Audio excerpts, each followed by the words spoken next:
Okay. All right. Hey, everyone. This is Misery Loves Company, a weekly reading series hosted by miserytourism.com. Every Friday night, we welcome outsider and transgressive writers to come and share their work with us. And yeah, that's fucking it. Let's get into this thing. So, first up tonight, I think, is Manny. And Manny, you're actually going to be sharing something from Expat 4, right? Which is Yeah, it's my piece for Expat 4. that So I just read this. fucking came out, right? Yeah, it's like, well, it's on its way to me now. So it'll be on its way to like anyone who ordered really soon. Like Awesome. this week. Yeah. Look forward Yeah, to I'm it. excited about it. So yeah, I wrote this piece in July of last year. I think I was actually subletting with someone in the audience, Tom, at the time. So I think he'll understand this on a deeper level. Tom, this is just about the time I spent at your apartment, basically. Um, yeah, I write autofiction.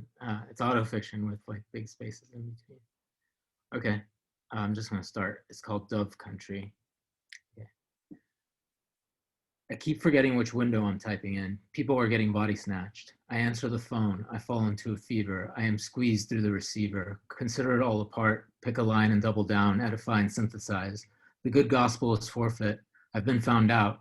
There's damage to my rectory. Find me in a sea of tranquilizers, in ascetic oblivion, saying all love is suspect but for love of the game. I haven't been publishing since the book dropped. Babble-tongued. My words are found unabated, but their shape is dissolved. I can't put my arms around it. Are you still catching up? I hope I haven't left you wanting more, or wanting less, for too long. I'm no longer writing because I'm strong enough to resist. I don't feel sorry for my predicament. Everyone is better off. I'm better off. I wake up early. I sleep soundly, pure of heart with a clean conscience, thinking of all the people I've hurt.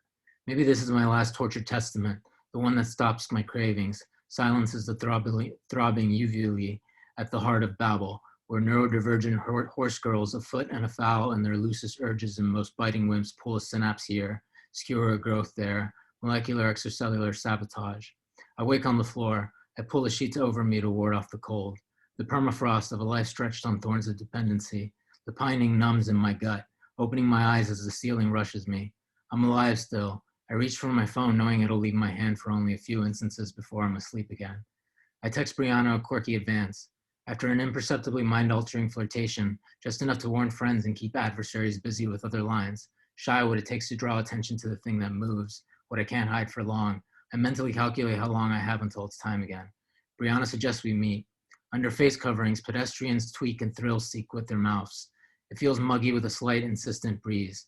Before long, I am ushered by the crook of my forearm under an awning. Brianna notices my emaciated build. You're still fasting. I like it, actually. Are you going to take that mask off? We both do. Faintest smiles, a quick peck, a sloppy wet smooch. She grabs my bicep and I lead her to my building.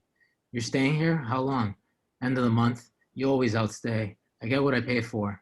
Not good enough? No, that's not it. I'm fine. I don't need much. She drags me close by the waist and I fall through her. That was good. You're not happy? I'm hurt, actually. This isn't your place. This isn't where you want to be. Not yet. What are you waiting for? This hell to freeze over? I say nothing. She digs her fist into my collarbone, pushing while pausing to notice its elasticity. She crumples fetal by my feet. A long sigh passes. She sits and covers up, says something like, get to work. I wake up again. I type words into my phone, unconscious of which window is open or whether the sentence structure is getting through. But it feels right, and it's responding. I am a geyser, inexorable, inexhaustible, the gift that keeps on giving and good-natured gushing out of gashes lashed by elves. King of all-nighters, I am a river. I pass out. I wake up. I open a window and interior windows facing each other are arrayed on my palm. I rotate the app until I find a loose end. I tie a firm but not infrangible knot. She tugs on it lightly. I respond. I acknowledge. I recognize. When a mutual recognition occurs, we meet. We osculate. I lead her to the building, up to my apartment room. We grind nauseously against each other and osculate some more. I fuck her and look off slightly, catching only her collarbone and a freckle cluster, and I come. I walk to her to the door, watch as she leaves. She turns bittersweetly, nodding as she disappears. I don't make drunk deals. Come again some other time. War is waiting. The manual for spiritual warfare is a strategy of peace. There are fields of spam, a fallow frontier, the atomized wasteland, enough holding court with anons and randos, times to fire up that machine gun of a mind, that hiccuping heart, that stuttering killed by police, arbitrary incidental metrics, structural units, leaps of logic, fail son, mental gymnastics gone mental. I would say overall I feel better, so why do I feel worse by the days? I can't outperform my neural circuitry. Freaks and whales maim me with their protestations of my values, sap me with their feral attestations to my proficiency and prowess. You lost witness and you had your reasons, remember? How could you forget you caused this sorry state of affairs? They use you for your short memory. Remember now? Patomistics indulge paraphilias, and I'm in a restaurant outside. It's not crowded, but our thick skins jump each other's bones through the eyes, and it's more intense than a crowd, remembering what that feels like. When you die, you don't die. What you do is you sit still there and be quiet, occasionally nodding off until they cart your bones away. You will hurt a little less each day until you forget what it means to hurt, and you wonder if you could miss it, an oblivion so opaque as to be omnipresent, widespread in the mobs of dog fuckers and rat fucks piling on outside. You really have to choose a side, and your side will be slick sloganeered. Your sex and your breakfast will be engineered to your scrawny frame. It'll all feel fake, hollow. You are now processing disappointment in high resolution, predigested and painless. Your first fight will be discarded, forgotten. Your second one shuffles the deck. Love is pulsing acne scars and armchair orphans alone in a room. Love is Pound Town just around the bend before you get situated. It's water-damaged doors. A window open, smiling heritage. You like history. You bloom on a potted plant, a transplanted test tube, homesick and basking in the constancy of a distant hearth that has evaporated, will evaporate. You will know loss if nothing else. You will wear the ailments of agents until voids greet you too. And you'll go kicking and screaming in stretch limousines to the eternal nightclub, wraith-like dancing, goth-like with yourself until you stumble, struggle onwards together through the hallway and onto the bed, squamous welts bleeding, stinging, bed sores of bug bites and sun damage, screaming chimerical. You meld and sway, foment each other's feeders, chew through each other's front lines, fuse together and detonate till your ethos is a crippled shadow and Eros takes you, bends you over and nails you, peels the layers of carnality, ferality, holding you down to drown, tray-panning your civilities and inhibitions. Ladies and germs, it's more flaming than Studio 51 or Pulse, this act against nature that will bring me back to my knees, put me back on my feet. I ask you to consider the author, to accept the onus. I task you with rewilding your sensorium. I charge you with defending your faith. Might paint a desert, might scorch a soul. It matters how long we gather and linger in rooms. Maybe this time won't be so bad. What is avoidance? It's asking never to receive. You are approaching a terminus again. Last time it happened, we were riven. Now I'm everything I've ever wanted. Alone in an empty apartment, deep diving through wormholes, getting spunned and pilled. My apartment large, magisterial. I keep an elegant home. I have it all and I want more. It doesn't feel like what it is. I want to replace you, not assimilate you. I need to outsell you on decisive terms. My phone is chirping. New windows are swiping into view. New guests gather. Who are all these strangers gathered to my flame? So much sex, it's stultifying, enervating. It's weakness spread out, crawling up the spine. It's brainless ecstasy for grind against gears and blighting heat. It's conniption. It's calculated savagery and ornery tantrums. And most of all, it's violently quotidian. It is a full-time position being alone, being nothing, an expanding vacuum, shedding cells along its twisting route, flowering into extravagance. I have come hypnagogic and afraid. I am holding court. Visit with me and I'll peel your onions. Swooning over the moon, you'll feel the God gene, a fulcrum, to spank you. I am gentle and will show you yourself, but am blameless should you detest what you see. There's a muscle memory baked into every cataclysm. Twitch to wake up a new you. Get used to rolling uphill while it rains. It is, has never been tomorrow. Reality is fake. I want to make money and live in dreams. So do what he says, Mick. We need you to do what he says. You're an agent in the field, so play the field. Spin the roulette wheel. Go out sick and scared and get others sick and scared on you. I wake on pristine sheets, wrapped in limbs. I brew coffee while my other sleeps. When she stirs, I feel it from another room in the apartment. In this era of rapid-fire backfire, of terror sprees, of reckoning and conflict, we atone by giving ourselves over while keeping a place for ourselves. The other characters aren't me, but we are. The me that is we replicates and mutates. We internalize and sublimate these gifts and give them back. The city streets, the awning, the building, the bed, the coffee maker. We've come a long way from the bottom. Yes, dear, I'm ready to go viral. Musty rooms and spritzes, tobacco auras, the arcades and cinemas. Now there is only evil doing, no more criminality. For everything that is a crime is good, and evil doing is perfect. Perversity, atrocity, decadence, entropy, anomy, decline, crumbling monoliths, ecological collapse. We're moving inside. The screen is elegant. The image is projected in a beam of light. It is beautiful here. We are together. We are in love. We're of love. The phone rings. I answer it. The news is new, but it's only more of the same. The machine bleeps. I've been informed that someone is requesting to incorporate me into their schedule. I oblige, and I meet them. We reconcile. I'm buzzing. My imagination is flowing. The drugs are working. Neurons popping off. Magic. How can you miss what you never had? You had one good thing, a victim of you, and the consequences were catastrophic. The unrest rages on outside while we look around our faces inside, probing for a reflection, anything approximating or cheaply mimicking the feeling of mutual recognition, connection. But all you do is hide everything that fits the shoe. So the shoe drops, and you wait for it each time. And each time the truth is more things that can't be fulfilled. You watch life happen. You let it in to have its way with you.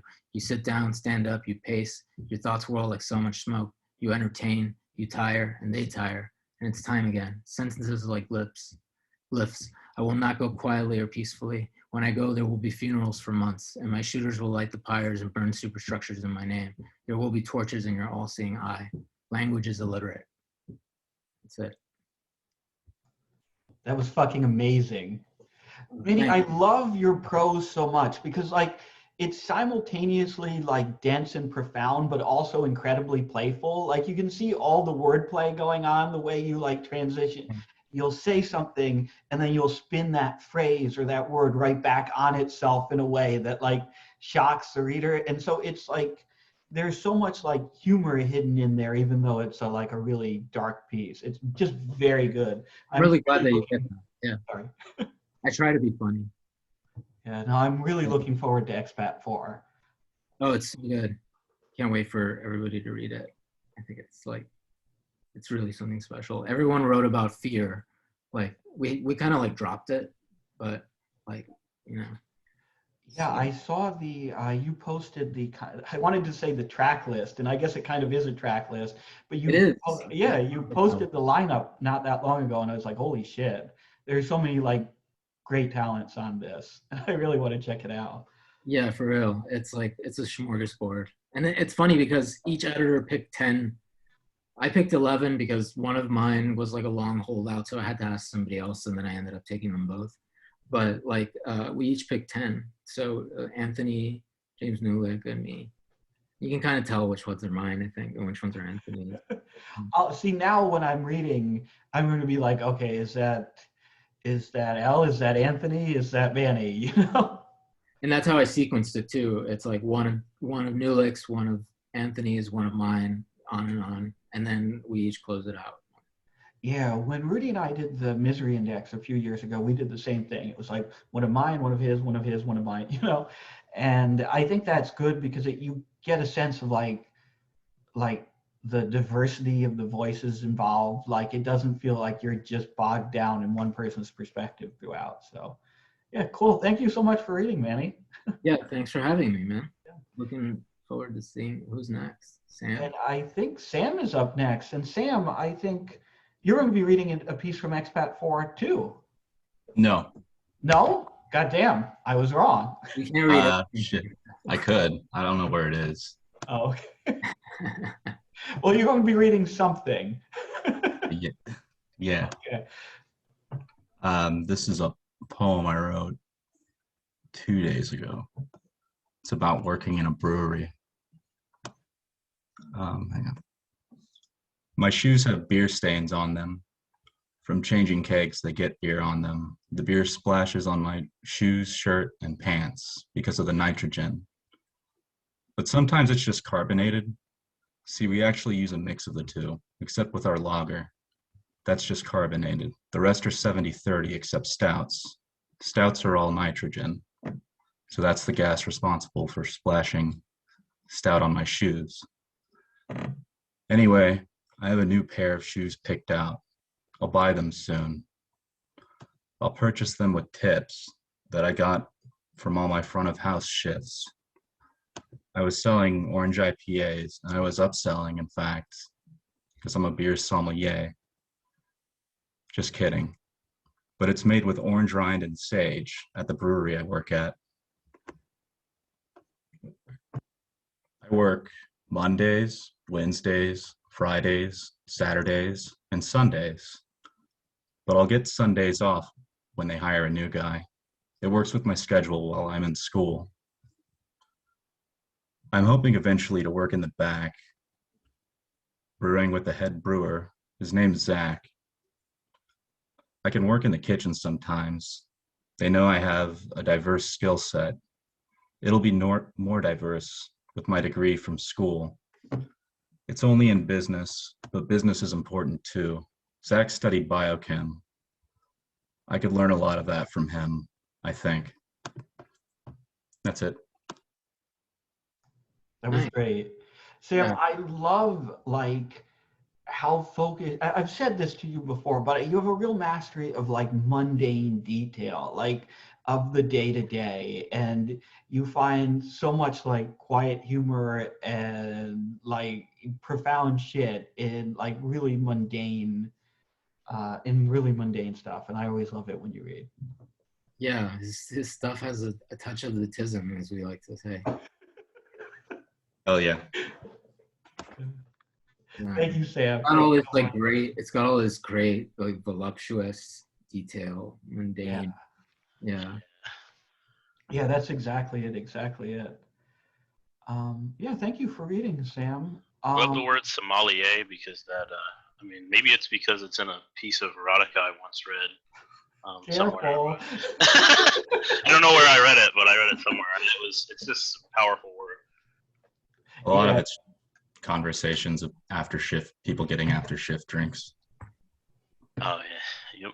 Especially like the idea of like a beer sommelier. Like, I don't know, Yeah. there's just something like just a really wonderful kind of conflict between those two words, you know?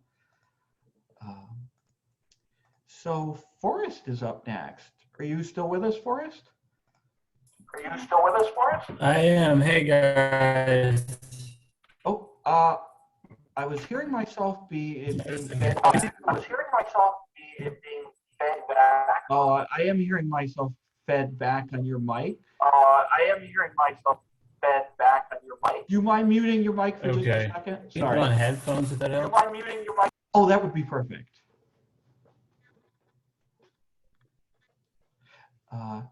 Yeah, Forrest, I'll just introduce your piece and then you can unmute your mic and you should be fine. Sorry about that. That happens sometimes. So Forrest, I believe, is going to be reading a piece that we just published earlier this week called The Weatherman. So normally I do some back and forth with you, but I don't want to feed there to be too much feedback here. So I'll just let you do your stuff there.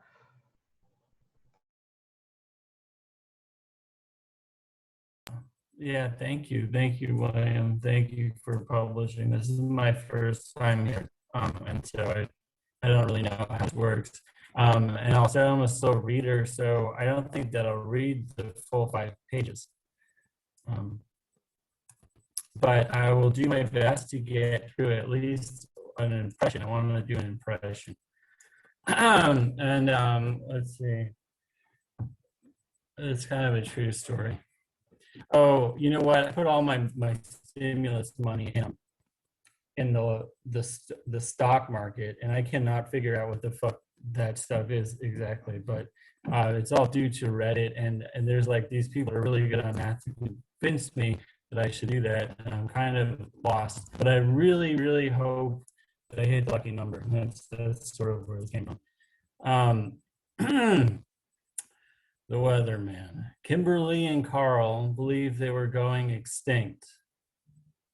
They believed that there was an active genocidal conspiracy to develop medical technology that would ensure people like them would not be born to future generations. When they first met in 7th grade, Kimberly and Carl bonded over this conspiracy theory, and it informed a worldview that united the couple through marriage and into their adult life. Carl worked at the grocery store down the street from their apartment 3 days a week, while Kimberly kept house. Carl was the overachiever of the duo. Kimberly recognized this in 7th grade gym class, and both of them accepted it. He's so strong, Mrs. Tompkins, the girl's phys ed instructor used to say about Carl to the students in her special gym class. After a frustrating round of free throw practice, Carl would often take the basketball and rail it against the opposing backboard. Even the smart kids were impressed by Carl's strength. Because Carl was exceptionally bad at shooting free throws, the other boys would laugh and point fingers while he struggled to get the ball anywhere close to the hoop. But when he would rail the basketball off the opposing backboard, the boys would stop laughing. One time, as Kimberly looked on from her jumping jacks, Carl began howling and charged headlong towards some boys who were making fun of his free throw shooting. Throughout the years, Kimberly and Carl shared a memory of the melee that followed Carl's charge. It was after Mr. Tompkins, the boys' phys ed instructor, had pulled two boys from Carl's grip that Kimberly walked up to Carl and for the first time said to him, "You're so strong." Now, she would always say it, and almost ritualistically, nearly every time he went off to the grocery store to do his job, bagging groceries. Carl went to work at the grocery store 3 days a week, while Kimberly stayed home and kept house. She watered the money tree, the rubber tree, the vine, and in the summer, she would also water the marigolds outside. Their neighbor, Trevor, used to wave and say, "Good morning, Marigold," to Kimberly while she watered the flowers in front of their small home. Until one day, when Kimberly went outside to water the marigolds completely naked. That day, Trevor called Kimberly's aide, Amanda, to come in for an emergency. Amanda typically would come on the 3 days that Carl was at work to help Kimberly with her chores. And she was also available for emergencies, such as the June morning when Kimberly stood naked in her suburban front lawn, spraying the marigolds with a water hose and waving to Trevor. On the 4 days a week that Carl was not scheduled to work, the couple followed a consistent routine. Carl would wake up first and make a breakfast of coffee and cereal. Often they would eat breakfast in bed while looking at their tablets or laughing at each other. Occasionally, one of them would get excited or angry and cause a commotion. But their morning routine would always conclude by watching the daily weather report. This short video segment uploaded to the internet 6 times a week would set the mood for the rest of Kimberly and Carl's day. The weatherman was from a different part of the country, so often the weather was inaccurate. But Kimberly and Carl liked the weatherman's demeanor, cadence, and his frock of silver hair styled in a way that implied an astute sense of showmanship. If either Kimberly or Carl was in the bad mood, the weatherman would recalibrate the atmosphere. Even Amanda agreed that watching the weather report was a perfect way for Kimberly and Carl to start the day. One of the greatest attributes of this particular weatherman was his consistency. The description of the weather would vary some, but because the weatherman lived in Los Angeles, it did not vary much. And the weatherman always seemed to be in a good mood, no matter what the weather was. Every day, the weatherman would follow the same basic structure. He would say, "Good morning," state the date, give a brief synopsis of the current weather, suggest things to do on that particular day before he offered a weather forecast. For instance, one day in February, the weather was reported in the following way. "Good morning. It's February 13, 2021, and it's a Saturday. Here in LA, it's a cold morning. Very still right now, 48 degrees, around 9 Celsius. Today is a good day for polishing a block of resin with powdered pumice stone mixed with mineral oil and perhaps some rotten stone as well. It should be going up to around 64 degrees Fahrenheit, around 18 Celsius, and it looks like we're going to be having a mixture of clouds, blue skies, and golden sunshine all along the way. Everyone, have a great day. Kimberly and Carl would usually laugh and clap when the weatherman would say golden sunshine all along the way, no matter what the current weather was. When the weatherman made his forecast, it seemed he always believed the day was headed towards golden sunshine, and his persistent optimism brought Kimberly and Carl joy. After reporting the weatherman would issue the lucky number for the day in a separate segment called Today's Number Is. The day's lucky number was very important to Kimberly and Carl, and the anticipation of its issuing tended to cause a great deal of anxiety. Each day, Kimberly would record the number in a special notepad, and she and Carl would use the numbers to make an important decision. As the segment began, Carl would frequently shout, "Get your notepad, get your notepad," even though Kimberly was typically well prepared to record the number. They were both heavily invested in getting the number recorded accurately and efficiently, and it was one of the few tasks that Kimberly and Carl truly had mastered. And today's number is, the weatherman would stand in front of the camera wearing a straw hat and sunglasses while holding a large jar filled with numbered balls. He would state the date, hold up the jar, and say, "There are 10 balls. Each ball has a number." He would then move the jar in a circular motion in front of his chest. "Swirl the balls," he would say. "There are 10 numbers. Pick a number."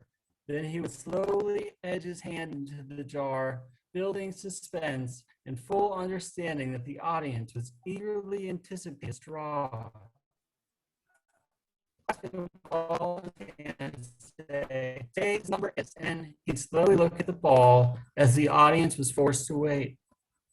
"Today's number is," he said on February 13, 8.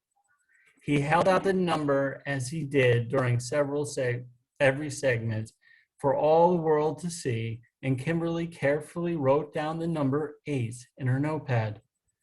"You have such beautiful handwriting," Carl said, as he often would after Kimberly wrote down the number and the couple shared a kiss.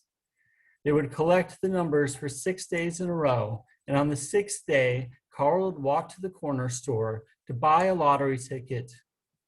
On the Monday following the lottery drawing, Amanda and Kimberly would check the winning numbers together. They had never won the lottery, but after the drawing on Saturday, February 13, Amanda pointed out that if Kimberly and Carl would have combined the 8 with a 3 from the previous week's lucky numbers, they would have had 5 out of the 6 winning numbers, worth a prize of several $100s. Kimberly wasn't immediately sure what to do with this information, but it certainly intrigued her. She tried to explain the phenomenon to Carl, but he dismissed her, saying, "Kimberly, you know I'm no good with numbers." Throughout the week, tension was growing between the couple. Kimberly was complaining about a gap in their communication. "You never listened to me," she said. Carl wasn't quite sure what she meant, but he wanted to make things right. So on Friday night, at the end of his shift at the grocery store, he brought home roses, a bottle of grape juice, and thick slabs of freshly cooked pot roast from the grocery store. Kimberly shrieked with delight, and Carl proceeded to seduce his wife. At the end of the night, they had raucous sex for a long time. They were so passionate in their lovemaking that they paid no mind to the headboard of their bed banging off their bedroom wall. They banged the bed so hard that it stirred Trevor next door, and he came out of his house with a flashlight to search for noise. When Carl saw the light shining around the snowy yard through the window, he ejaculated into Kimberly. The couple started giggling wild at the thought of Trevor walking around outside at night, searching for the source of the banking. Carl roved over and soon started snoring while Kimberly laid awake for some time looking at the internet. Okay, I had to stop here because I'm worried that it's too much time. No, it's not. Keep going. Keep going. Okay, I'll finish it. You want me to finish it? Yeah. Okay. So Carl is snoring and Kimberly is looking at the internet in bed in their little four room house, one bedroom. The next morning, when Carl woke up, Kimberly was sitting upright, weeping into her hands. Alarmed, Carl quickly sat up and tried to pull Kimberly's hands away from her face, pleading with her. "What's wrong? What's wrong?" Kimberly refused him. "No, no, no, no," she said, holding her hands tightly to her face. Carl pulled the blankets back and noticed a small splotch of blood on the bed beneath Kimberly. He sighed, hugged her, and kissed her face, telling her that it was okay. Kimberly took her hands away from her blotchy red face and shouted, "No, it's not okay. They're trying to kill us off." Carl didn't know what to say. He agreed with Kimberly. There were, in fact, mysterious organizations trying to make sure people like them would not be born to future generations. There was a slow, strange genocide in the works, and he couldn't find the words to describe it in a way that would quite quiet the anxiety they both felt. He tried to say the things that Amanda had said when the topic came up, that the two of them would not be harmed, and in the end, these mysterious medical advancements would benefit all people. But he wasn't fully committed to this line of reasoning, and his attempts to comfort her came off as insincere. "We could still have a baby," he said, as Kimberly's weeping at last eased. Carl reached his arms around Kimberly's belly and tickled her neck with his lips. She giggled when a stream of drool fell from his mouth and cascaded over her naked breasts. "Stop it! You're getting me all wet," she said, giggling and crying at the same time. She pushed Carl off. "Come on, I want to watch the weather report." "Good morning," said the weatherman through Kimberly's tablet. "It's February 20th, 2021, and it's a Saturday." He went on to say it was 56 degrees with hardly any clouds in the sky. Kimberly and Carl laughed when the weatherman stated that the weather conditions, because outside of their window was a wintry sky that had left 4 inches of snow on the ground and now was pelting icy drops against the window panes. The weatherman said it was a great day for experimenting with electricity outside. So he was going to connect slabs of old meat to a series of car batteries and record the reaction with a video camera. Kimberly and Carl squinched their faces at each other in humor, confusion, and repulsion. They both knew that they were not going to toy with electricity nor with old meat, especially when the skies were in fact filled with an icy rain. The weatherman concluded the segment. "It looks like we're going to be having a mixture of clouds, blue skies, and golden sunshine all along the way. Everyone, have a great day." Then Carl implored Kimberly to get her notebook and prepare to record the day's lucky number. Kimberly was caught by surprise. She had forgotten to get her notebook before today's number began. Where was it? In her bedside table drawer, of course, which was only a little more than an arm's length from where she was sitting. She frantically threw the blankets off, exposing her and Carl's naked bodies. The bedside table was just far enough away so that when she reached her arm out to open the drawer, she leaned too far over the edge of the bed and fell onto the floor in a heap. Kimberly began crying. Today's number is began to play on her iPad while she was still sitting on the floor, and this only upset Kimberly more. Carl became flustered and didn't know whether to shout at his wife to get it together and prepare herself to take down the number, or to once again try to understand why she had been so upset. He leaned his head and shoulders over the edge of the bed and blinked. As the weatherman stated the date, great waves of anxiety rushed over Carl, and he blurted out, "What's the matter?" Kimberly began drying her tears. "I don't want to lose anymore," she said with moist eyes. "We can't win if we miss the lucky number," Carl replied, trying to force compassion, even though all he truly felt was an impassioned desire to record the lucky number before it was too late. In the end, there was little reason to fuss over the timing of Kimberly's recovery from her fall. Not only did she have her pen and notebook prepared for the end of the segment, but Carl made an extra effort to memorize the number in case Kimberly could not compose herself in time. Carl rocked back and forth, repeating 66666 under his breath as Kimberly carefully wrote down the number 6 at the end of a series of 5 other numbers in her notebook. "What's the jackpots?" Carl said, clapping his hands frequently. Kimberly was holding the notebook close to her chest and writing it, while her tongue twisted around the edges of her mouth. Kimberly normally did not take this much time. Normally, she simply wrote down the digits from the preceding 6 days on a separate piece of paper and handed it to Carl so he could walk down to the corner store and buy a lotto ticket. She was quite good at her task, and it usually only took a few strokes of the pen to have the note prepared for Carl. "Well," said Carl, growing impatient. "Hold on," she said, clearly frustrated with whatever had been bothering her all week. "What's wrong?" "Just a second." Kimberly scratched the number out, then added another, while Carl looked on, clearly confused. At last, she put her notebook down and began writing the 6 digits on a new piece of paper for Carl to take to the store.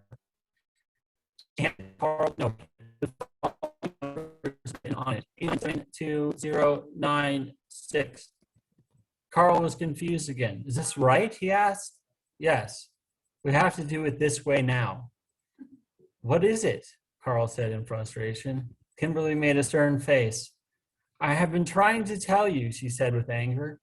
Carl turned very quickly, covered his ears, and started shouting into his chest, "I don't want the wrong number. I don't want the wrong number. I do not want the wrong number."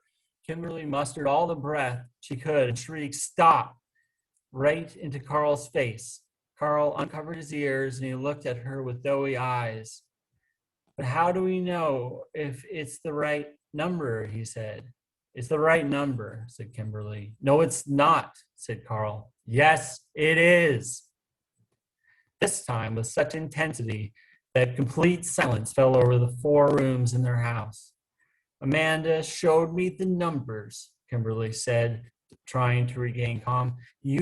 We would win the lotto if we put the lucky numbers this way." Carl did not want to argue with his wife any longer. He looked down at the note she had just handed him and read each number out loud. Kimberly nodded with a stern and knowing face. "Okay," he said, suddenly cheering up. "I guess it's time to get the jackpots." Kimberly smiled and clapped her hands as Carl got dressed from the ice storm. After he had put on his coat, mittens, snow pants, and velcroed the straps on his boots, he held his arm outstretched and said, smiling, "Just call me Mr. Jackpots." "Okay, Mr. Jackpots." As Carl opened the door, he shouted after him, "Have fun in the beautiful golden sunshine all along the way," he said as he walked out the door and down to the corner to buy a lotto ticket in the icy winter mist. Thank you for listening to all of that. You're getting that much space. Thanks for doing that. That was amazing. Thanks for doing that. Yeah. Oh, Forrest, do you mind? Sorry, muting your mic real quick. Oh, Forrest, you mind? Sorry, muting your mic real quick. Sure. Oh yeah, yeah. Sorry about that. No, that was spectacular. Rudy and I really loved this piece. I think what I love about it is a lot of writing about people with like intellectual disabilities. Either it's like really garish and silly, or it really romanticizes like, dealing with that. And this piece is very frank. It's very frank, it's very direct. And it's also like it's really gentle, but at the same time, it's dark as shit. Like the moment where she's like, I don't want to lose anymore. Like there's so much in that one line of dialogue that's communicated. It's a beautiful piece. And thank you so much for reading it. Yeah, Mr. Jackpots. No, that was really great. You should have more confidence. You shouldn't have second guessed yourself. Yeah, absolutely. Absolutely. It was a fantastic piece. Definitely. So thank you, Forrest. And next up is Unity.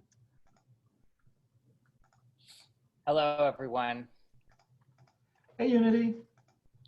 Can you hear me? Okay. Yeah, loud and clear. Okay. If I go in another thing, you can still see me and everything, right? You should be able to. Okay. So I just put the link in the chat, but I won't share it on Twitter because this is a new unpublished piece, right? Yeah, that's right. It's something spiraling out of something else and into some other place.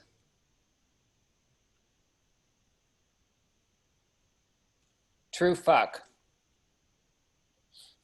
His blood coagulates in the meth, so you pop the needle off the point and drink what's inside, squirting it down your throat. Tastes like shit. Halfway through, you think, wait, there's a better way. So you stick the rig up your ass and squirt its contents there instead. Later, he fills your colon with piss, and you walk all the way to Queens on the rush, totally zombified.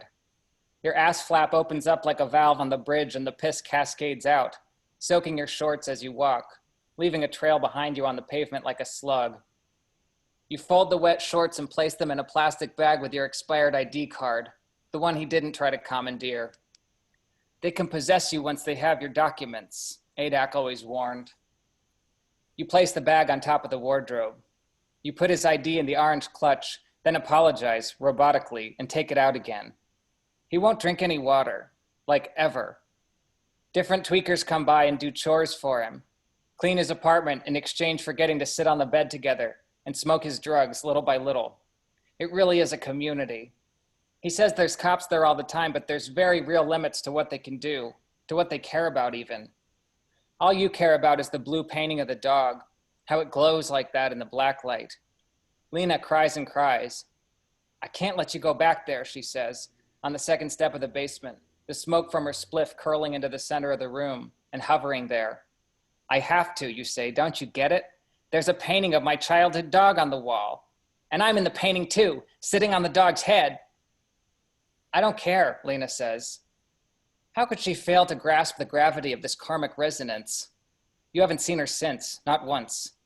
She stopped by your mother's motel room in Jamaica to drop off your suitcase on her way somewhere else. Or so you heard. When he's enormous, engorged, you realize he's prehistoric. Pink scales, orange iridescence. The dinosaurs from dinosaurs. In every ER, one patient is a DJ. It's important to find the one, he says, and listen. Really listen to the sounds he spins. Not like with your ears. You have to listen deeply, on the cellular level and shit. Did he tell you that? Or did it come to you in a dream? More importantly, are all paintings haunted like that? Anthony was. He cleaned the place up real good, much better than your pathetic attempts. Very organized. Lots of free meth from the big man. 8 years he's been partying, he says, and he's kept the same steady 9-to-5 gig the whole time consistently. Everything in his life is fine, more or less, he says. Yes, he's got AIDS, but who doesn't? It comes with the territory, a badge of honor. Lots of guys want the virus these days. He's not a slut, though. Wants a boyfriend. Doesn't fuck around, really. Partying doesn't make you feel horny, you ask? All it makes me feel now is normal, he says. Nicky feels mad because you didn't ask before you squirted his blood up your ass. Fucking psycho. He doesn't get we're in a porno. You win points for these kinds of things. The totals and bubbles above everyone's heads. Lena's a big star. Millions of points. You're a big star too, even bigger than her. Trillions, zillions, bing, bing, bing, bing. The others? I don't remember the middle part. The cinematic feeling. Psychosis is just learning to live in the part of your brain that realizes it's in a movie. The goat voice, the pleasure voice piped into your ear, how it curls around the sacrum, twisting up its energy and rolling through the spine. Electric in the blood, tender, horny, terrifying, grotesque, but sweet and slimy too. An unholy new breed of satiety. Jesus and the devil and all the little Cenobites, the gray thing squirming around inside you. Little slugs are easy enough to remove later on. One popped out of your turkey sandwich the other day and scampered off. They don't like the taste of these good vibrations. I don't care, Lena says. I'll tell your parents. I'll tell your parents your secrets, you say. Like how a possum came into the basement that time, the night your dad had bed bugs. Or how your boyfriend's a small-time bullshit con artist coke dealer with a perma-frown. He sucks. Stop dating him. It's a really good porno, though. The blue painting is a nice touch. The one of the dog, your childhood dog, remember? That's what they're filming you through. The dog is protecting you too, though. Anything that looks like an eye is a possible suspect. He gifted you the painting, then took it back. All your gifts, he buried in the sand. It's funny the glimmers of future you get in madness. That's probably why they call it crystal. He covers the dog with a blanket. He's jealous of it. The attention you give it, when you could be making the bed or saying I love you or sucking him off, even though you tear his cock with your vampire teeth, craving blood instinctively. He texts the one neighbor who does the good slams in exchange for little shards. He comes over, you slam, he leaves. Your boyfriend thinks you're a vampire. You see him as more of a lizard, which gets less frightening over time. At least he's not a pedophile. Well, I mean, he is, but not the way some guys are. Like, what's the dude's face? Just kidding, I won't say his name. The one guy who you party with for 3 days and then he's like, welp, gotta get back to work driving the retard van to Walmart. What a visual, hear me out. Some methed out psycho pedo guy with a giant fro and hickeys and bite marks and lipstick smears down his neck behind the wheel of a careening van zooming down the BQE to the fucking Walmart in South Jamaica. All the retards in the back choking on their lollipops and screaming bloody murder. Oh wait, he wasn't the pedophile, no, it was the other guy. The Jewish guy who loved Peter Pan. Yeah, that makes more sense. The Peter Pan guy was the pedophile. When Nicky shows you pictures of the burnt houses, that's when you start to lose it. We did that, you say. Yup, he says, his muscly arm encircling you like a boa constrictor. You did such a good job, baby. They'll never catch us. The problem with murder, arson, etc. is once you're in, you're fucking in. The people you do the crime with become like family. I mean, Nicky already was like family, our DNA entwined. You know your soul's been circling around his for lifetimes. Impossible to escape that kind of magnetism. It's the shit they write symphonies about, whole operas, that Heathcliff and Cathy kind of bullshit.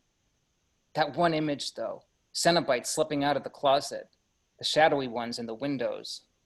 You miss them all the time, even to this day, how they brought you two together. They love Grindr, all kinds of dirty pictures, viruses, bacteria, any type of invaders. Body invaders, space invaders, home invaders. The thought that it might be all in your head never occurred to you.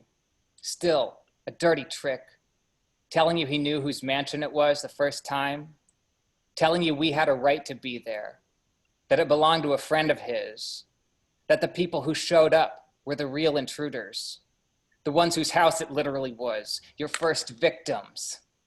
But you're trying to forget about all that, the whole consent thing, the victim-perpetrator delusion. That's the gift he's given you. People don't know what they want. You have to give it to them in spite of that. That's why they call it crystal, because it's a crystal ball that shows you the motivations and desires of everyone. It shows you who wants to live and who wants to die. And it gives you the magic, the confidence you need to carry out the will of the holy creator destroyer who possesses you when you imbibe it. The first one had to be a trick because it taught you the game. It taught you the fuck, the true fuck, the magnificent magic of it. You're scared at first, but he teaches you well. He shows you how to let its sacred rhythms move you, overtake you.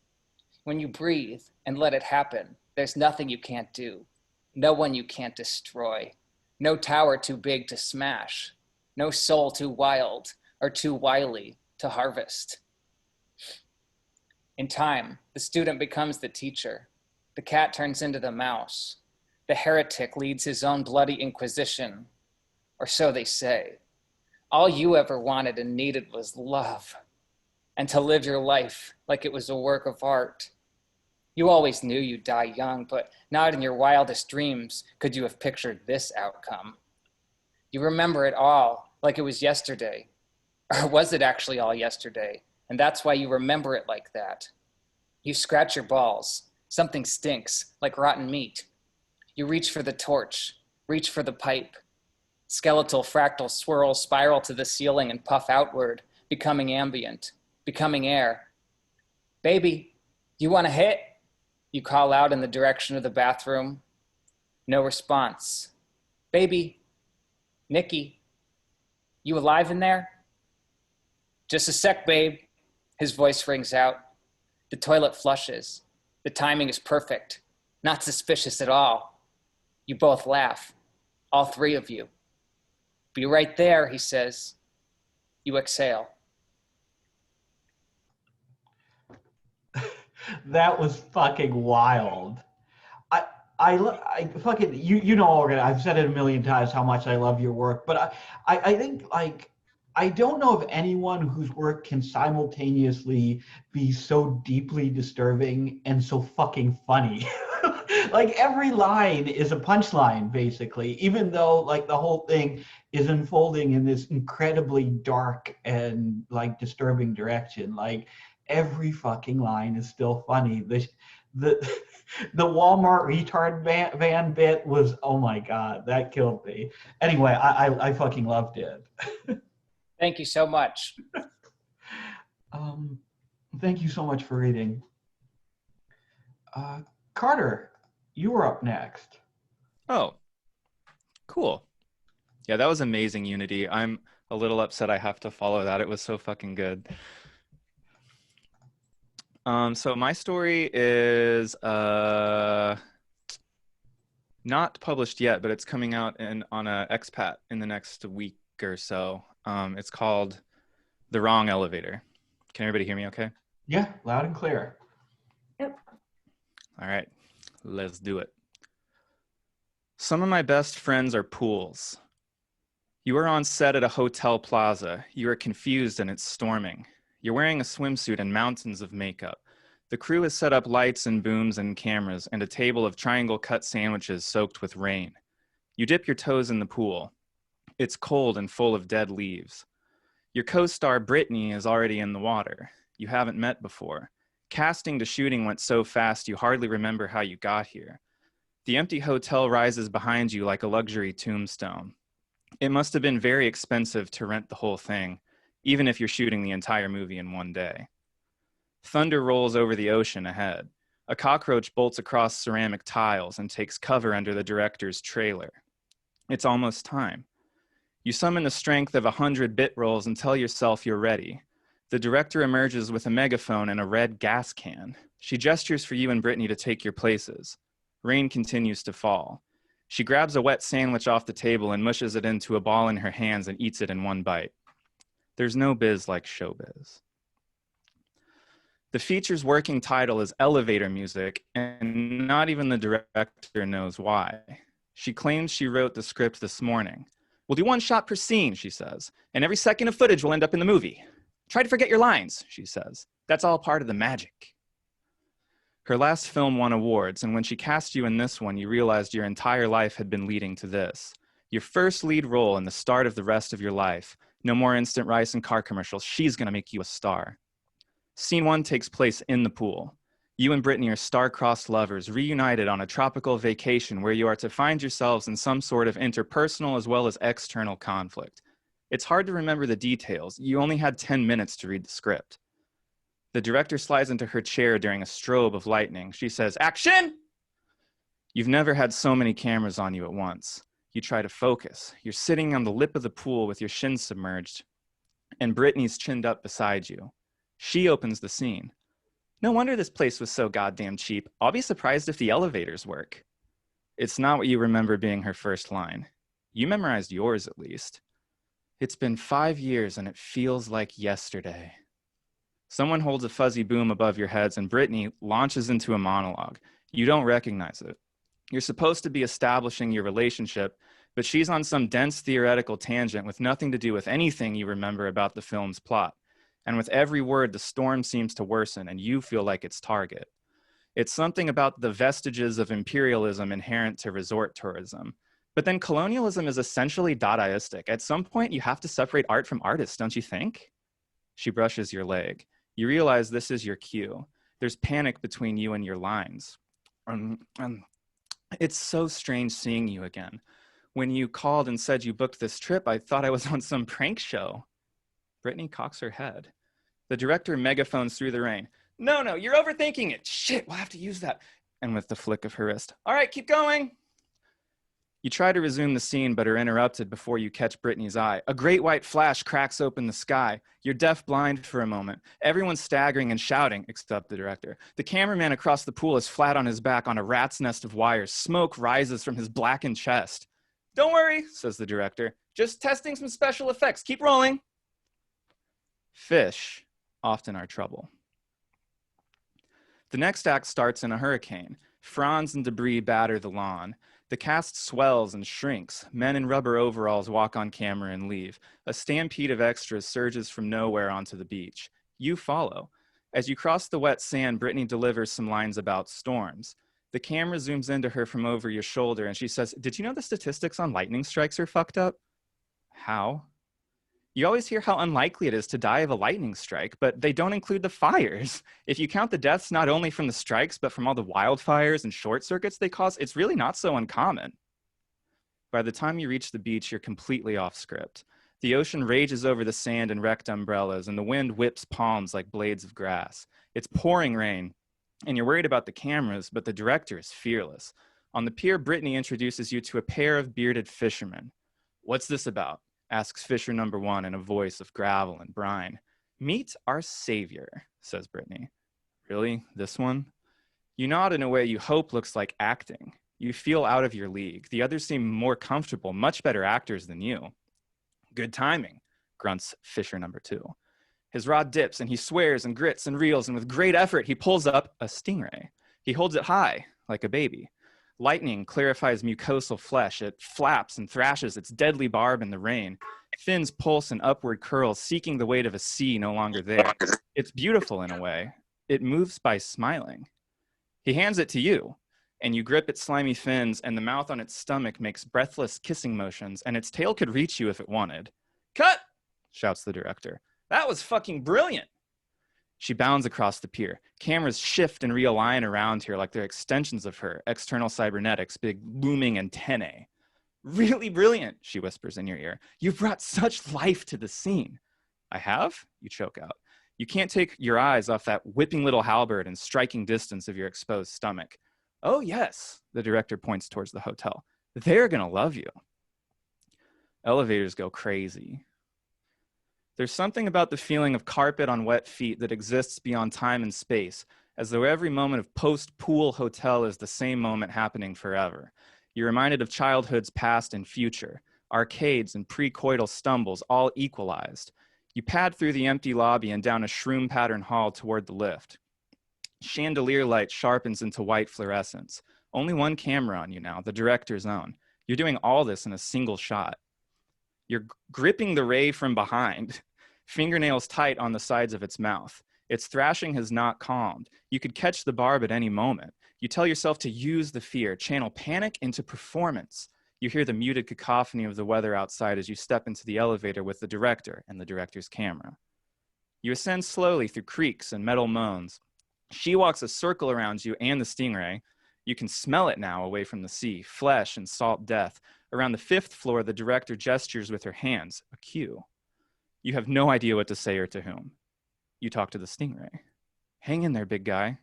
The director smiles. On the 15th floor, the elevator stops. She shoots over your shoulder as the doors groan open. The room is filled with ferns and steam, and a woman with blue hair in an untied kimono, and several men in bright blue suits and sunglasses. One of them points out a huge plastic toad on the floor full of water. Slowly and carefully, you set the stingray in the tank. It settles and gratefully wags its fins. It is hard to imagine who will watch this movie. The director nudges you. You have a line here. It's important. The line to make the movie a memory. Frankly, my dear, we're going to need a bigger boat. You clear your throat. You're an actor. If you can't play the scene, then what good are you? I must have taken the wrong elevator. The man with the aquarium winces. He glances at the woman in the kimono. She looks up from the stingray and frowns. She starts shouting in a language you don't understand. The men snap into action. They shuffle and putter incoherently. The director mutters the word subtitle and swivels around you and points the camera directly in your face. You're not sure whether you should look concerned or satisfied or confused. She ushers you back in the elevator. As the doors close, you catch a final glimpse of the stingray. The woman in the kimono is petting it and grinning and giggling with joy. You wait for the director to say, cut, but she doesn't. She keeps rolling and the floors count down on geologic time and the carpet feels coarse. Your feet aren't wet anymore. At the bottom, the doors open to 3 uniformed policemen with guns drawn. Trouble sticks. You're in cuffs. You're crying because the scene calls for it and because you can't help it. You're kneeling on carpet in your swimsuit. All 3 cops are screaming at once. When did you arrive on the island? How much do you know about demersal miliobatoids? Where exactly on the ventrolateral groove is the venom stored? What specific toxins are present? Cystatins? Galectin? Peroxy-fucking-redoxins? And so on. You have no answers. There was nothing in the script about stingrays. Eventually, they lead you outside. The tropical storm has abated to a pulsing drizzle, a heartbeat of rain. Brittany is walking along the lawn, spilling some clear liquid from a large red can. In the distance, the sea confuses itself against a muddy beach. The pool is mostly debris. The cops say they're taking you someplace very dark. You break. You can't act anymore. The scene, the shoot, it's over for you. You squint through tears at the director. She's still holding the camera. I'm not sure that's necessary, officer. We agreed. Someone's going down for this. Certainly can wait till after we wrap. Your eyes dart from cops to director. You bulldoze the 4th wall. You shout into her camera. What do you mean after? Is this not part of the movie? The director flashes stormy teeth. The cops uncuff you and step back. You shiver and drip with tears and tropic rain. I'm leaving, you say. Where are my clothes? I'm leaving. The director springs forward and grabs you hard on the crotch. She squeezes cold nails through your swimsuit into your skin, her breath like wet concrete. She hisses, you wanted this. You wanted exactly this. Don't ever fuck with my set again. She shoves you aside and spits. Lights! Brittany drops a match and the lawn erupts. Flames spread vascular across the grass and scorch the concrete and ruin the strewn equipment and lick at the trailer and roar across the pool, snatching greedily at palms. It spreads and surrounds you. The cops watch and nod in quiet approval. The director is beaming. Now this is a climax. Camera! She lifts her hands and her machines rise through the flames, an octopus curl in the air, and the lens is tightened behind the steam of eaten rain, and all the sky is fire and metal and molten film, and every red and ARRI and DSLR is trained on you. She shoves a fire extinguisher into your arms. Action! That's it. Holy shit, that delivery. You fucking killed that. Oh, thank Holy you. fucking shit. Eris, what's up? Eris! Hey. Was that based on a dream? Yeah, kinda. Because it felt like it. Yeah, it started as a dream, and then I kind of picked out some pieces and did some stuff with it. Yeah. Because I know you do a lot of research about like sea creatures. I do that too, yeah. No, everyone's losing their shit in case you didn't like. Oh, that's so nice. I haven't read the chat. No, Thanks the so much, chat goes for everybody. pages. Yeah, it was fucking fantastic. And you Oh, could thanks. definitely see the day job slipping in there, which was even better. You know? Yeah, that happens. When does that drop, Carter? You'll have to ask Manuel. I think it comes out on the 31st. It's coming out kind of soon on expat. Yeah, that was just so up my alley. Oh, thank you so much. Yeah. I loved your dialogue so much. Oh my god, Thank you. like, the cop dialogue was so good. Like, Yeah, you know how cops are. They're always pulling people over, asking about minutia of oceanic biology. all the time. But Yeah, that performance was amazing. And did you utilize your 2 mic setup question mark to do that at all? Oh, I know. just go off mic when I'm screaming, so it doesn't Okay. hurt people's ears. It sounded like a performance, like an NPR performance or something. Oh, that's cool. Radical. I'm glad it worked. Yeah, I just saw Manny said in the chat it's only a few days away, so that's awesome. I guess keep your eyes peeled, guys. Thank you so much, Carter. Next up is, I should probably be looking at the list. Derek is next.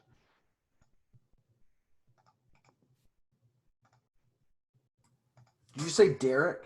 I did say Derek. Oh, hey, yeah, Derek. Yeah, I'm ready.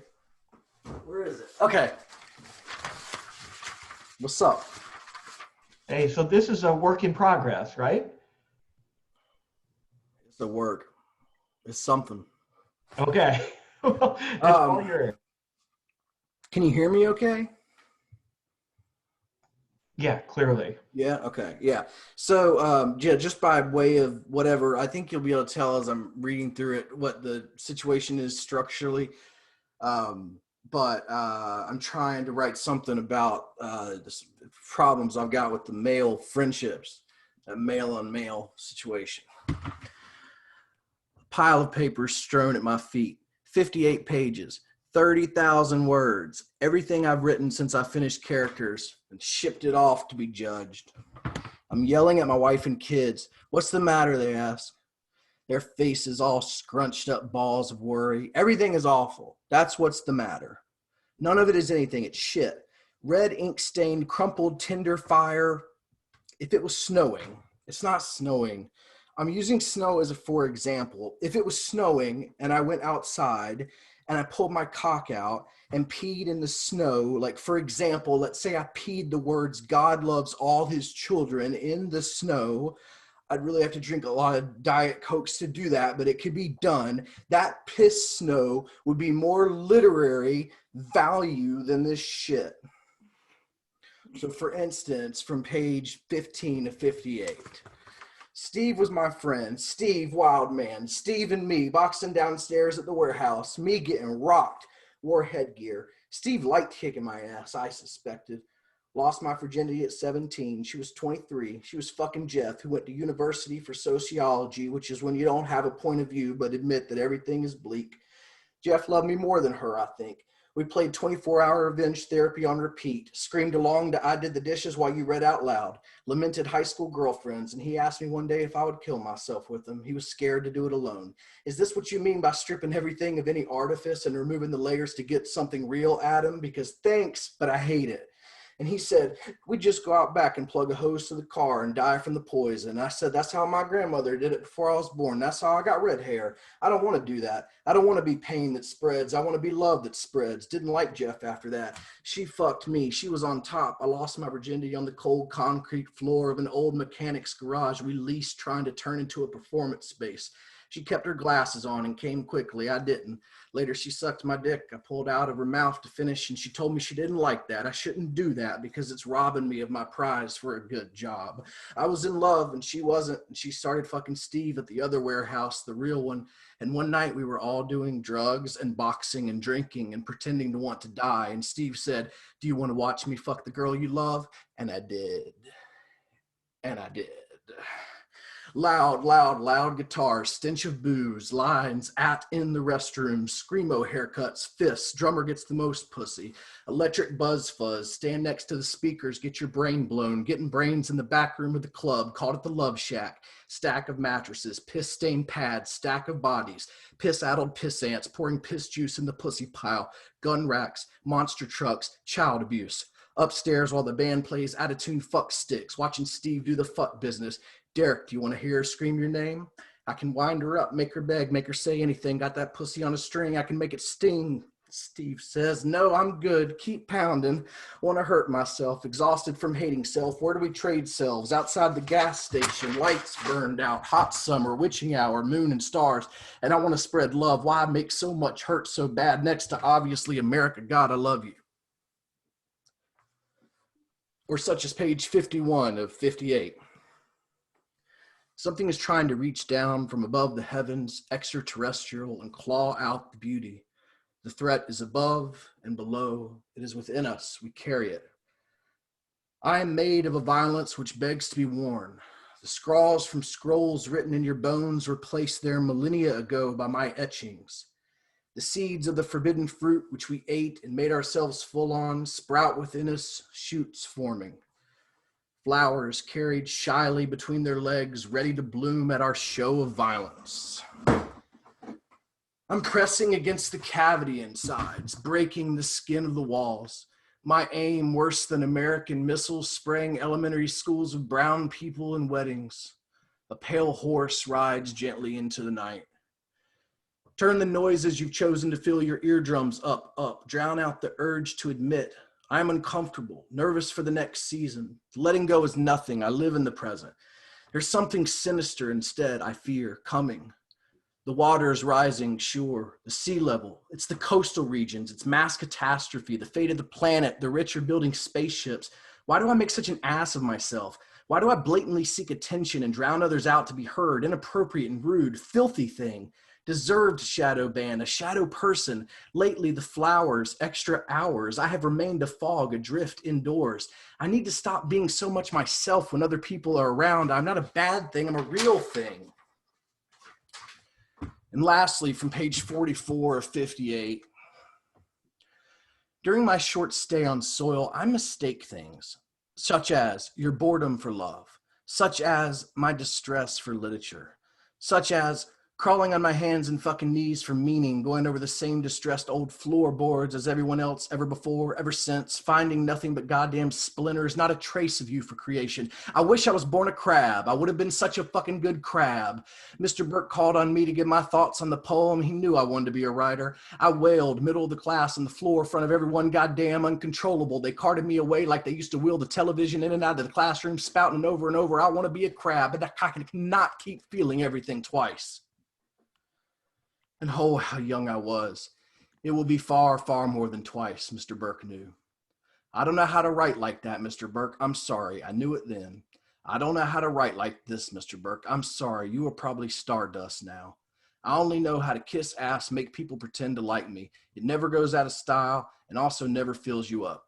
Cut out a bunch of words of bullshit, which were terrible. But basically, Jimmy, I love you. I'm sorry about Atlantic City. Everything was not okay. We slept in beds together, in Greensboro together, Southport together, Winston together again, but not Atlantic City. You fled before we had the chance, and I went to the strip club where I met the Russian and found myself some trouble. I felt myself as a body thrown to the wind, hurtling unsteady toward my date with stardust. I watched myself from outside myself, worrying what I'd do next.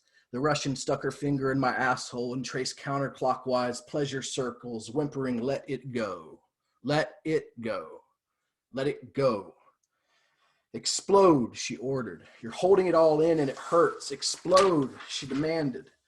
I looked up. My view was thong, half glass of gin, strobe lights. My stomach turned. The sweet release she was paid to pry from me remained elusive, and I exploded bile and Johnny Rockets cheeseburgers fresh from the strip all over her 6-inch clear heels and sturdy calves, muttering, I'm sorry, running away into the neon night, howling, I don't know why I'm like this.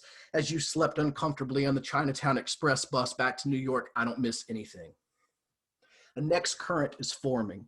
Sequence of images in or not in an identifiable order. How long should we hold the shot on each? The reflection of the flame pulsates visions of dragonfly wings. We drove through the night. I will quiver at the sight of headlights from sitting upstairs on my bed, watching him pull into the driveway for the rest of my life. Over protestations, devastations, and demonstrations, the sun came up that morning over the Sangre de Cristo range. The blood spilt the evening before dried and became soil. An expanse rose and fell before us. Bats screaming out of their caves at dusk. I disappeared myself into a fog. I walked, parched through desert, came upon a burning bush. A caravan of marauders, sickly, pale children, mostly limbs with big, fat, interrogating eyes. Up ahead, a hoodoo appears. I pause and wonder. Birds are hovering over my body, pecking away at my fleshy core. Bits of me strewn about the desert floor. Visions of prisms spinning, visions of a land of dust unzipping itself to reveal a highway and sky. You shake me free from the terrors, motel shades lifted, letting full light in. The AC's broke, we have to get the fuck out, you say. My face is melting, my face is goddamn melting. I hate the desert. Why did we have to come here? I hate it here. My cigarettes taste like sand. Everything is glass. Mirrors reflecting back on us, our diseased bodies, sagging skin, the cancers rising within us. Pile of bones over an uninhabitable land. Mosaics, mosaics, mosaics, too many memories. Churches made of clay, sandstorms, sopapillas, light a candle for our grandmothers at a square in Santa Fe. The curse placed on this land, sigils by the park bench. A wave of unease drifts aimlessly through the air, and morning beckons. We leave our carcasses behind in New Mexico to be pilfered by aliens and head back east to meet your father. We never made it. I sobered up by Tempe. In another cheap place, getting by for a few nights, smoking 3 packs a day, back to back to back, ripping the filters off with our teeth. Booked a double room. Slept with you in one bed, used the other as the ashtray pizza box. Walked in on you taping pages of the dictionary to the bathroom walls. I asked you why you'd never went to see him before. It was a pretty big bag you brought, I remember later when it didn't matter. My dad sent me a card when I graduated high school. It was the first time he'd reached out. It had a $20 bill in it. Said if I ever find myself out in Arizona to stop on by. I never told anyone. And you, lying there on the cold tile, motel bathroom floor, flinging pages from a dictionary, pull out a crumpled $20 bill. I want to knock on his door and throw this in his fucking face. I'm scared. Tears stream. Hey man, can you run out and get us some beer, more smokes? Hands me the 20. No, that's not right. No. Handed me the 20. No, fuck, stop. Handing me the 20. Reach into his pocket. No, it was already in his hand. Pulled out his wallet. No, I haven't seen him without a wallet since middle school dookie days. Puts the 20 on the count. No. Places the 20 count. Fuck. Throws the 20 on the counter next to the sink. When the place is clean, do they find it still there? Drops the 20 on the floor by my feet. I'm standing. He's sitting. I'm in the doorway. I'm in the bathroom. It's cramped. Did someone pocket the 20 as a well-earned tip for what they must have seen and sanitized? Your big, unforgettable, fat, interrogating child eyes cooing up at me, knelt before me in pain, a pitiful sight. What must they have spent your father's $20 on? It was never yours. Don't worry about it, I say to you, the eyes, the crumpled $20 bill, the tile floor. I've got this one. And head out. Leave you to the... When I came back 30 or 4 minutes later, I wasn't even allowed in the room. Can you come with us, answer a couple of questions? There's a nose hair, jet black, dangling down to his upper lip. Must have felt it always, especially when he talked. Where are you boys from? Hot as hell in the desert, fans on, nose hair swinging side to side. Where were you boys headed? Nose hair temporarily stuck in a puddle of lip sweat, unmoved. Did you know he had a gun? What words pulled from the dictionary taped to the wall did the blood splatter rest on? Why'd you ask me to come with? Is that $20 bill still in circulation? Did you consider the questions your mom would hunt me down for a decade asking that I'd never be able to answer? If an editor comes along and changes that period to a question mark, I'll fucking goddamn kill him. I did rush the door. I was restrained by the men. I yelled, my shit's in there. That's my friend. But there wasn't nothing but cigarettes, ash, and pizza boxes in there. Whatever body lying there was no friend of mine. Wasn't nothing of anything anyway besides. Just expired flesh. Next to obviously America. God, I love you. Jesus fucking Christ. That, holy shit. That, Jesus. Fuck.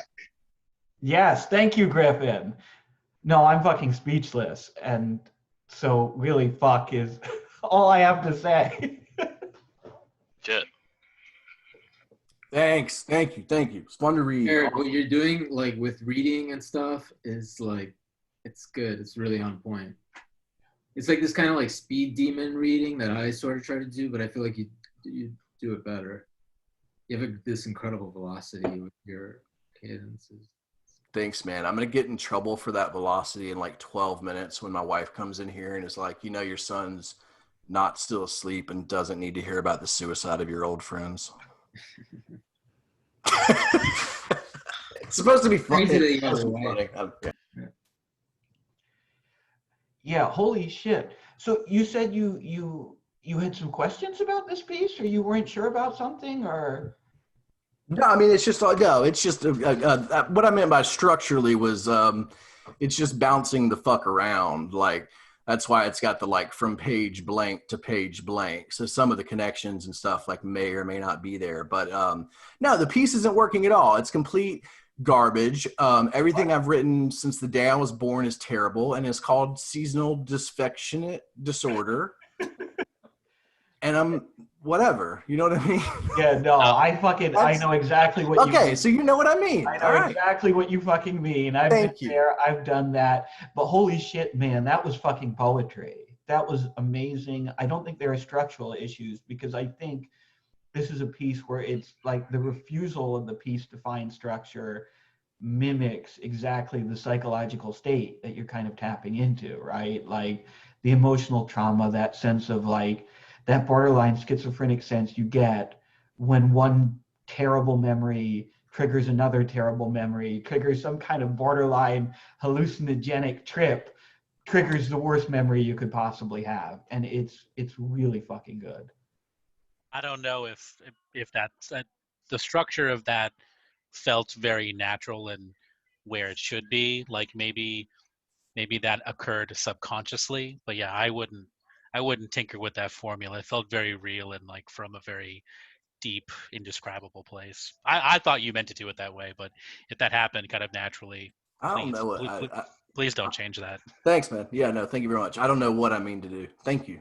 Thank you. Yeah, there's even on like, oh, go ahead, Gabriel. Oh no, the structure is just like how the brain works. You know what I mean? I got nervous when Derek said he wanted to change the structure. I'm all like, no, that's like how our thoughts are. You know, it's, I don't know. I wouldn't scrutinize it too hard, man. It's like how memory works. I feel like even mechanically, the structure really works, because you do such a good job of like telling me just enough of the story that I want to know more, and I'm like trying to like draw all these connections like within like the like rapid fire of stream of consciousness stuff that like I was like on the edge of my seat that whole time. I thought it was right on the fucking money for me anyway. Awesome. Yeah. Thank you. Fucking riveting, like honestly. Whatever you do, please don't change the $20 bill segment, that sequence. That was fucking amazing. Thanks, Rudy. That's awesome. Yeah, thank you, Derek. Thanks so much for reading. Next up is, I always say next up, and then I navigate to the fucking list afterwards. Gabriel, you're up next. So this is an older piece from like 5-6 years ago. I was commissioned by a Dutch artist, this guy Van Ryn, he's an erotic artist. He was like commissioning writers to accompany his art in his art book, but it was only he only made 100 copies of these. So I kind of wanted to free it from the past. And I don't have the text for it, but William just put up what the book looks like. There's samples there. He's a really amazing artist. There's some other really cool like porn people and some Aleister Crowley shit in there and stuff. But it's called The Visitor. It was the blood moon. Suddenly all the black girls on the street were calling me baby, prefacing the transformation. Every single one I encountered, as if they were finally initiating me into their secret order whose code had been convoluted, not only through centuries of their oppression, but a displaced guilt oozing out of my every pore. Now the last drop purged, I was on their side. Now they were all calling me baby, those Angelitas Negras, and I finally smiled. Those once inaccessible angels had opened the gates to let the light in, shining down on what I truly desired. Sculpted from my subconscious, free of guilt of whose heart I would break as collateral damage, free of phantom social league limitations, free of my philosophies that were full of holes and meant to be broken anyway. Before, I was only allowed to dream of my perfect bride of Frankenstein, where every fetish, intricate sub-emotion, and twist of the eyes would reanimate her out of my humbled longing vision. But now I am allowed you. A paler shade, you check Caucasian on waiting room paperwork, an eclipse of Mexican and German blood with a soft infernal dynamic that plumes you into smoke and honey.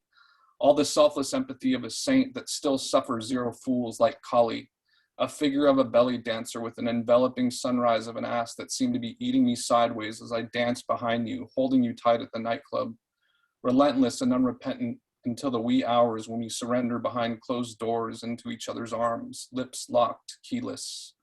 I feel you have actually been here all along. This is what makes this moment difficult. You had to go away for a while, much too soon. But I found you. Over hills and strange towns, I followed my divining rod, stirring beneath my belt as the thought of you touches me like a cool breeze, my manhood pointing the way. I find your room number. I find your room. I knock on the door. You ask, who is it? Though a knowing smile I cannot see, but I know it's still there. Much like you already know, it is me behind the door, though many have come to visit you. I have come to pay absolute tribute to you, and I do not care about their rules. I walk to the foot of your bed before climbing up, spreading my knees apart as I hover, advancing over you, planting my palms on each side of your head as my face slowly descends into yours. I trace your lips gently up and down with mine like a cat drinking a bowl of milk. I wait to hear you sigh before I dive my tongue into yours. They ooze and dart into one another like two small fishes fighting over bits of nourishment. But I have passed one of my main destinations where I can show you rather than words, cheating the sentiment. Slowly, I crawl backwards until my feet gently touch the ground, my torso now resting on the foot of the bed. I kiss your knees, giving them the weight of my head to direct them to either side, revealing your bare blossom as I would have just admired for hours had I not just pressed my whole face into it. My tongue is possessed as it reacquaints itself to every ribbon and crevice of your gait. I cannot get close enough until I decide I have redefined intimacy altogether. Yet my tongue cannot go any deeper. My face has taken full residence, absolute foundation upon your mound. I'm afraid I might suffocate myself with desire until it occurs to me that there's plenty of equipment here meant to resuscitate me. It's at that very moment that I tear off your hospital gown. You tear off my belt, ripping off my slacks like you're revving a lawnmower. I plunge into you as your whole body softens to welcome me. It's midnight, well past visiting hours. But are we not paying good money to have you here? Are you and I not the only glimmer of hope in an institution that reeks of death, debt, and bedpans? Let us show it. I say we are both allowed. Let these hallways brim loud with your cooing as I reverse your pain. It is you that must stay in the hospital, yet it is you who is somehow keeping me alive.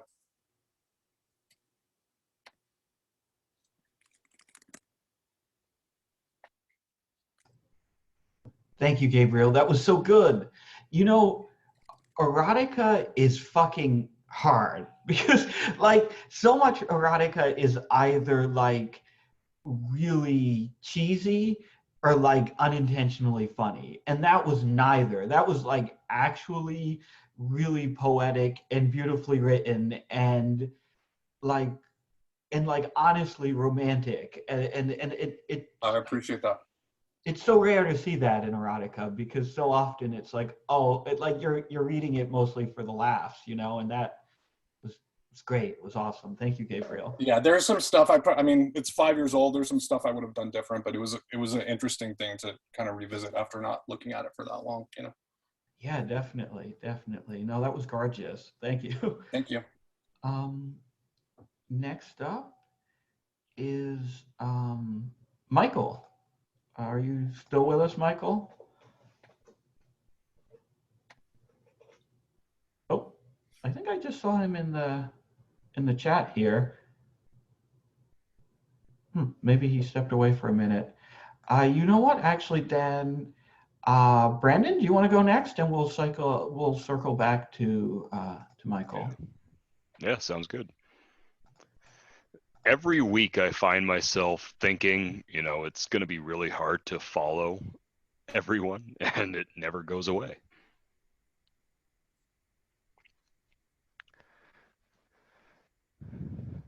Don't ever get old.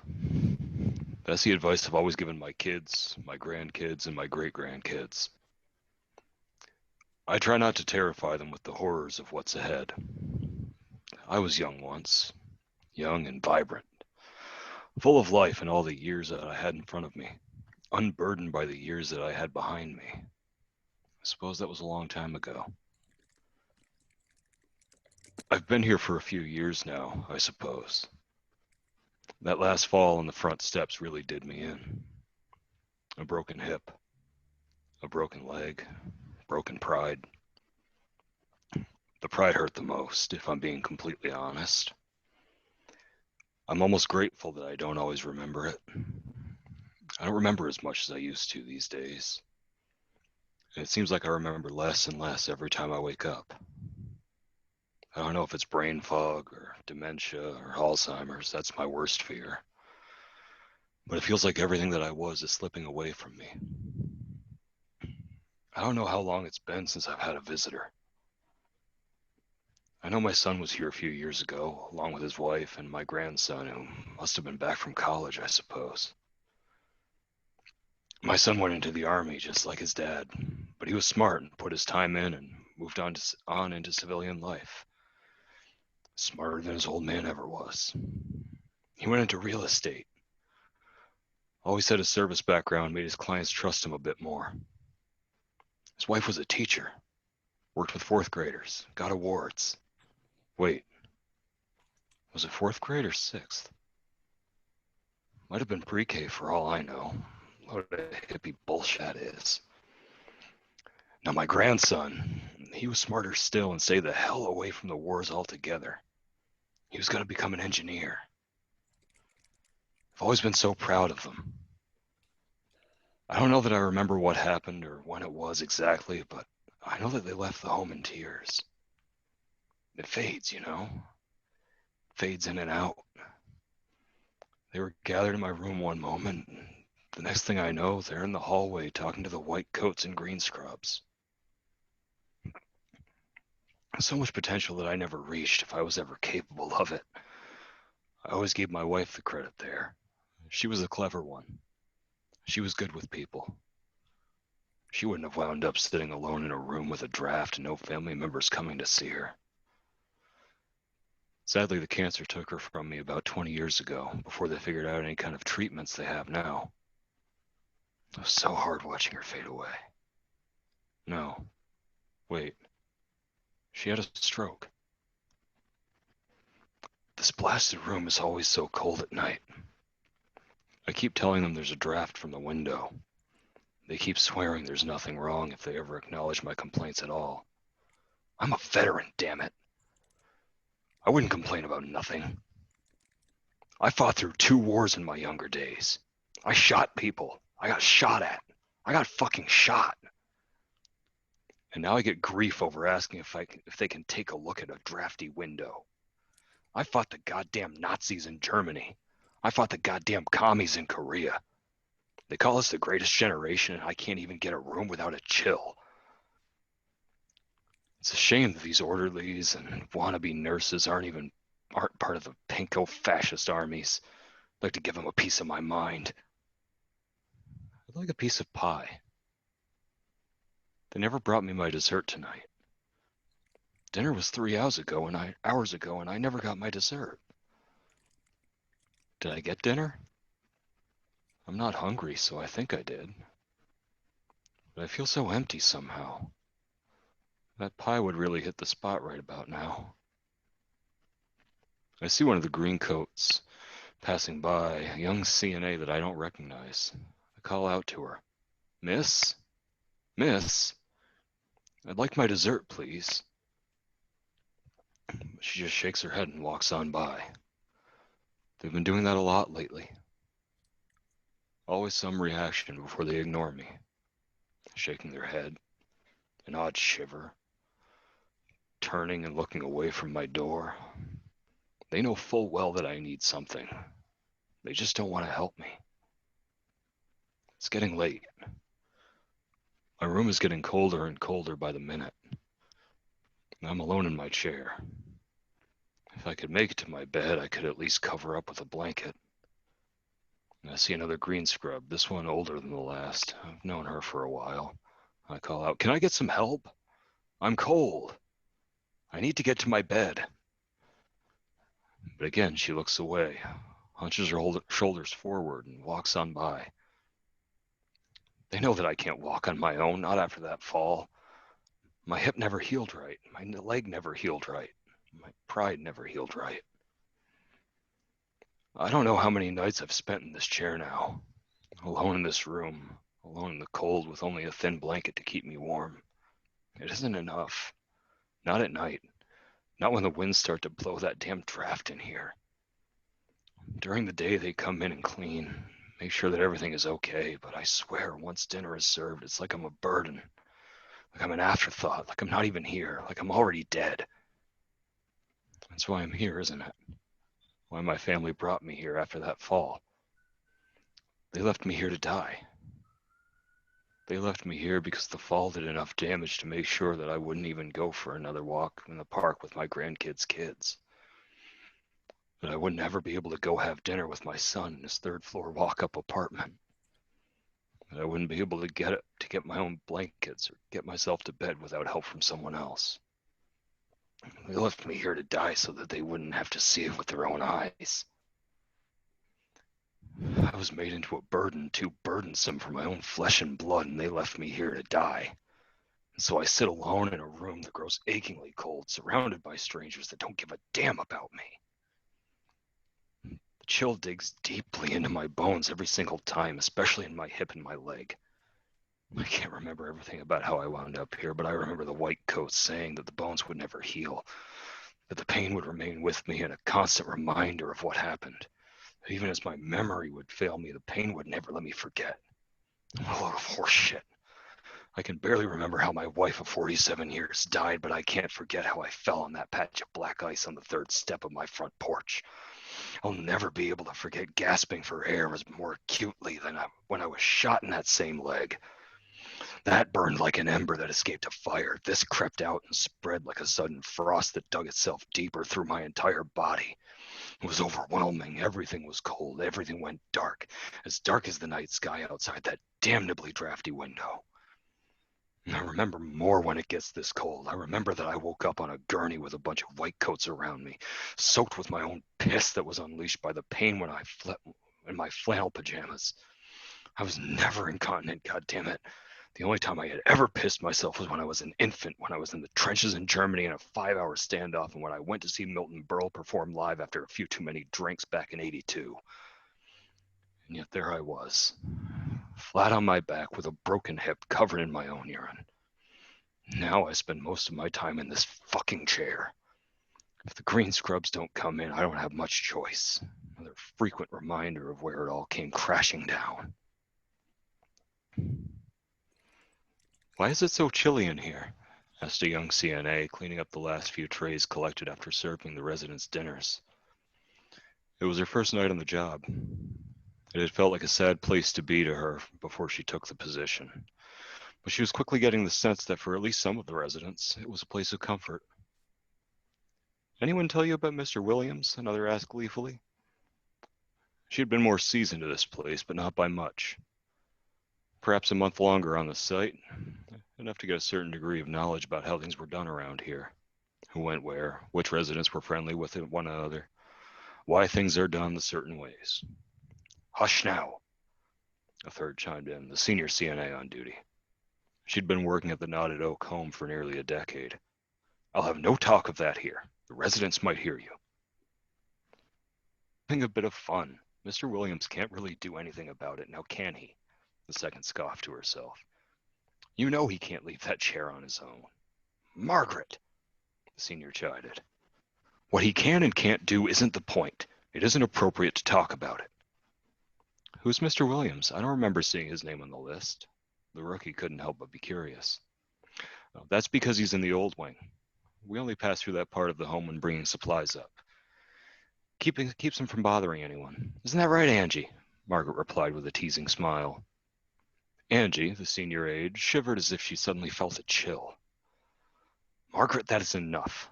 I won't have any more talk of him tonight. Do you have any idea how irresponsible it is to speak of such things? Someone might hear you. Mr. Williams is not to be a topic of discussion under any circumstances. This is not the first time that I've had to remind you, unless you want the wrong sort of questions being asked, of course. No, Angie, I don't want that, Margaret said with a frown that sparked a furrowing of her brow. Good. Then I trust that the matter will be forgotten. That was good. I like that. I think this is, your most vulnerable narrator yet. And I like that. I like that side of your writing. It's something that you don't show it very often, but like there's real pathos here. Like Thank you. really get inside this guy's sadness and loneliness and agony in a way that I think it really gives the piece like extra depth. Thanks Thank you. for reading, man. Yeah, of course.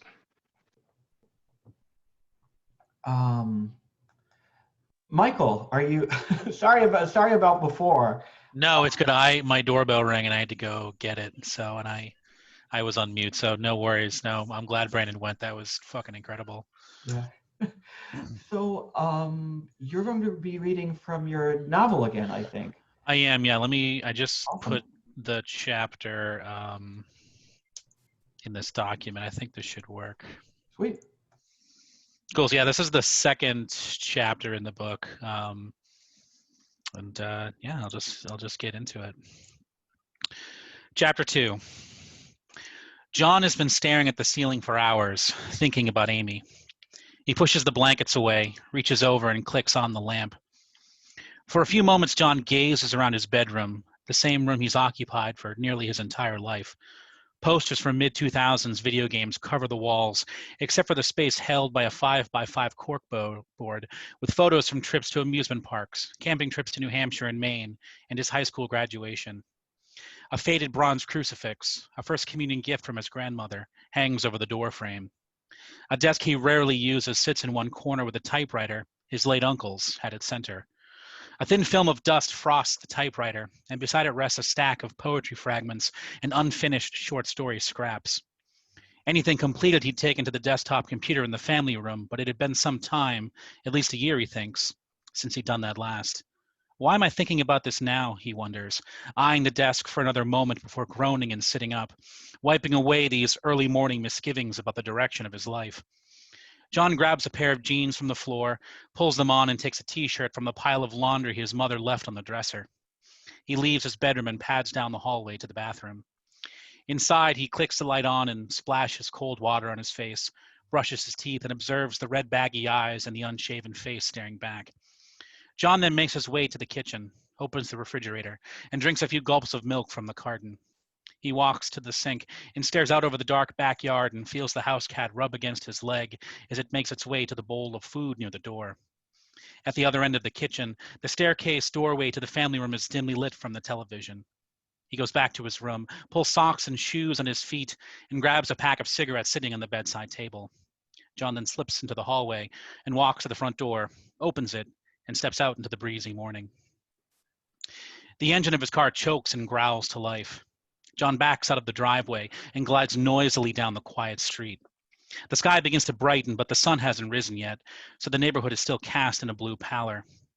He lights a cigarette and thumbs the radio dial and searches through scratchy talk radio and country music before switching it off again.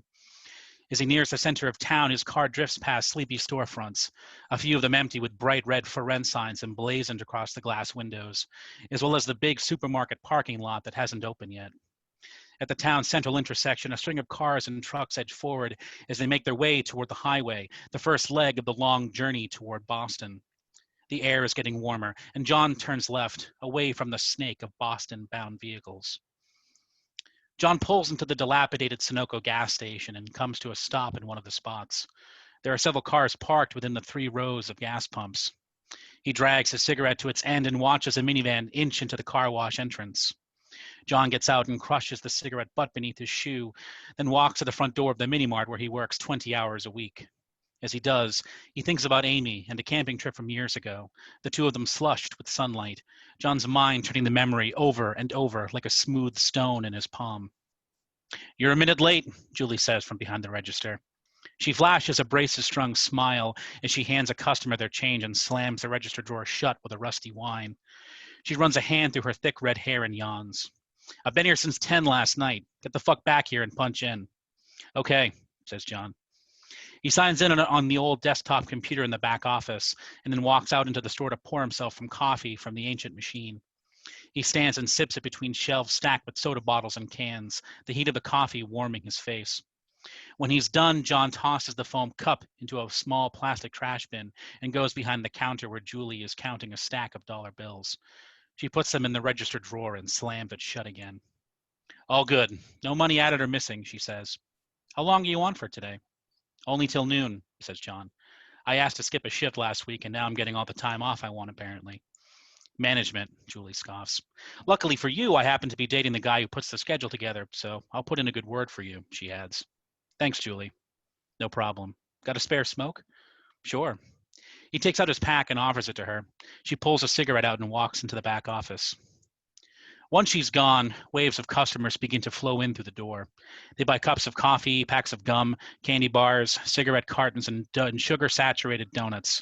A man in his 70s, low bent in a t-shirt and sweatpants pulled up high in his chest, comes in just after 7 o'clock, as he does each morning, and examines every gallon of milk before leaving, empty-handed. A mother enters with 2 toddlers who run from aisle to aisle and knock bags of chips and canned goods to the floor. The mother laughs while she waits for John to ring up her gas and coffee and smiles when she sees him scowling. John says nothing and hands her a stack of coins, and once she's gone, John goes around the counter to pick up what they'd knocked down, placing them back on the shelf. He grabs a newspaper and opens it beside the register and reads a story about a local man who was beaten up and robbed in his front doorstep 2 nights before. Amy smiles up at him from a black and white photograph at the bottom of the front page. John refolds the newspaper and stuffs it into the trash can beneath the counter. More customers come and go. It's mid-June and the fishing season is in full swing, so by 10 o'clock, kids are buying energy drinks and foam cups of live earthworms from the small fridge beside the register. A kid stacks 5 containers of worms on the counter, and John thinks of himself doing the same thing 5 years ago, his pockets weighed down with beer cans stolen from his father's shed. He's been at the gas station for 3 years now.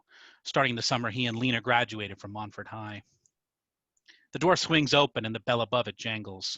It's Tom, someone who John went to high school with and, like him, never left Montfort after graduation, but stuck around instead and plied whatever work he could find. Tom grabs a bottle of iced tea from one of the coolers along the wall, twists its cap off, and gulps half of it down.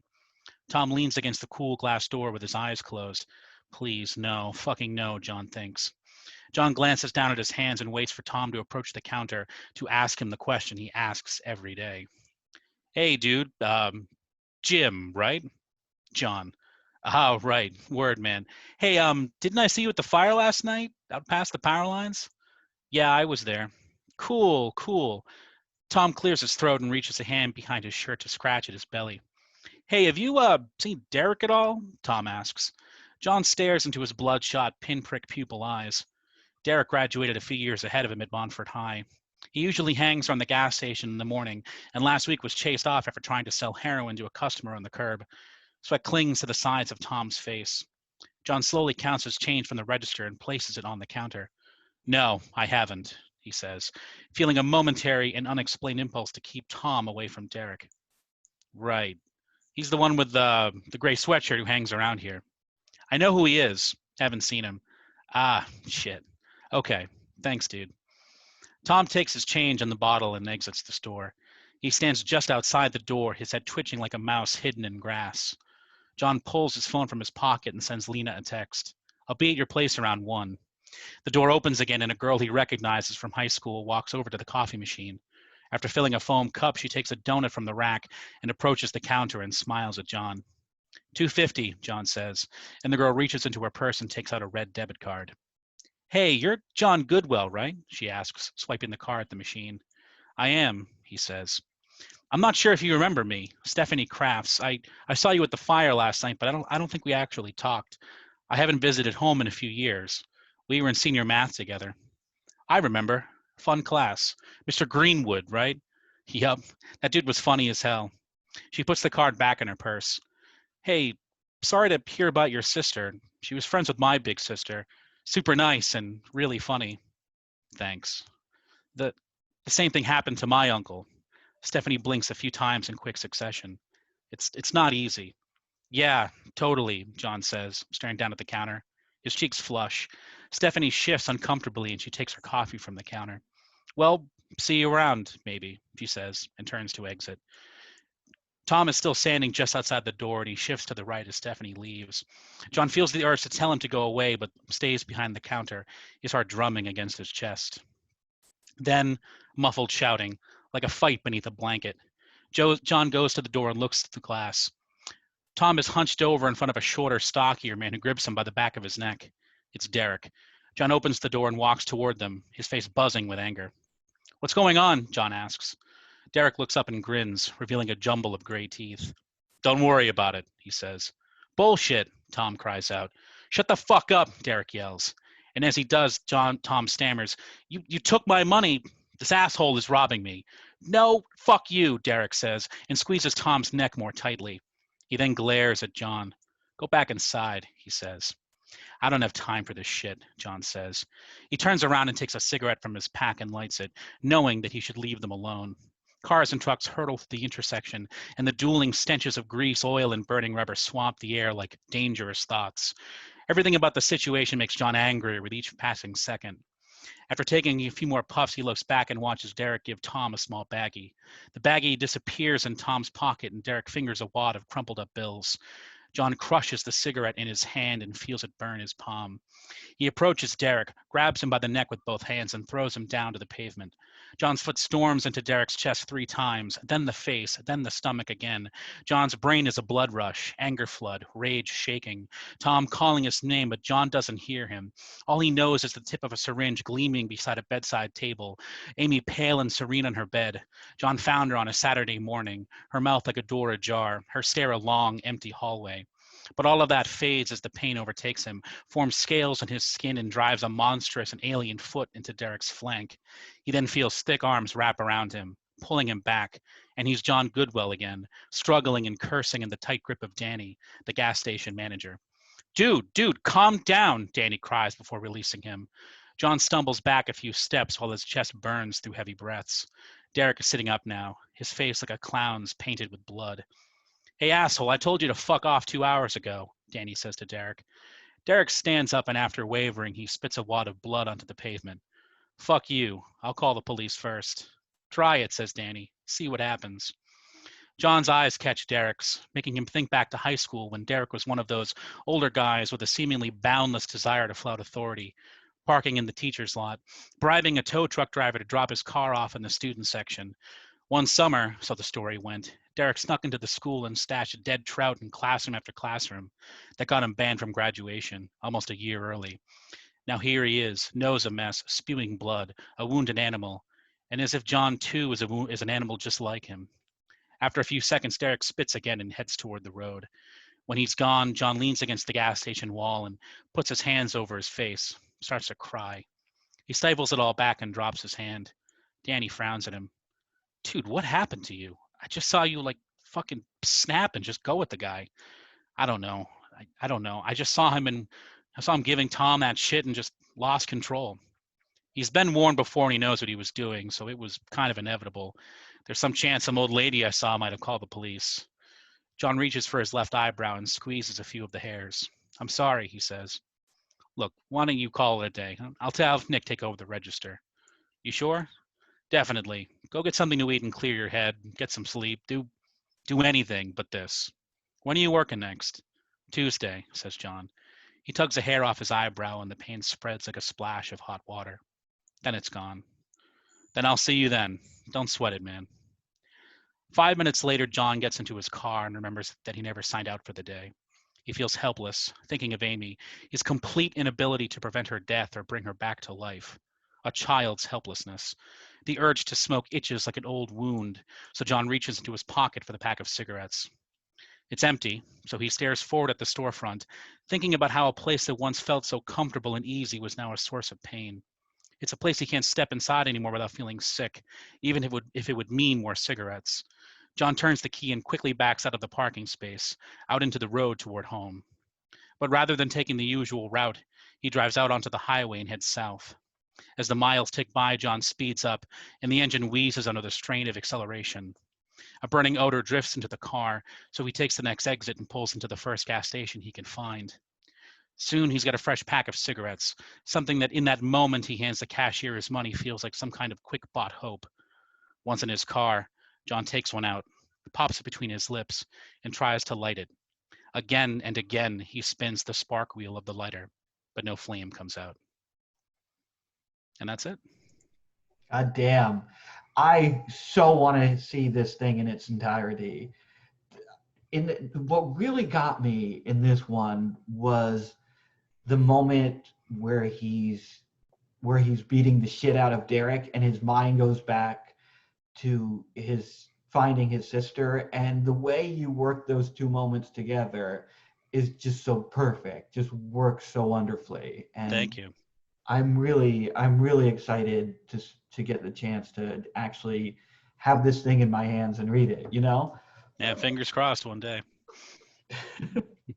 Right. Thank you so much, Michael. No, thank you for giving me the time. Now I was just looking at the document and I see Griffin here. Now I don't remember adding you to the document, but it's possible Rudy might have. Were you? Yeah, No, I hacked into the mainframe and added myself. No, I DM'd Rudy. Okay. So I am going to read some unpublished poems that I finished today. Oh shit. New shit. And you should be able to see them all in that folder.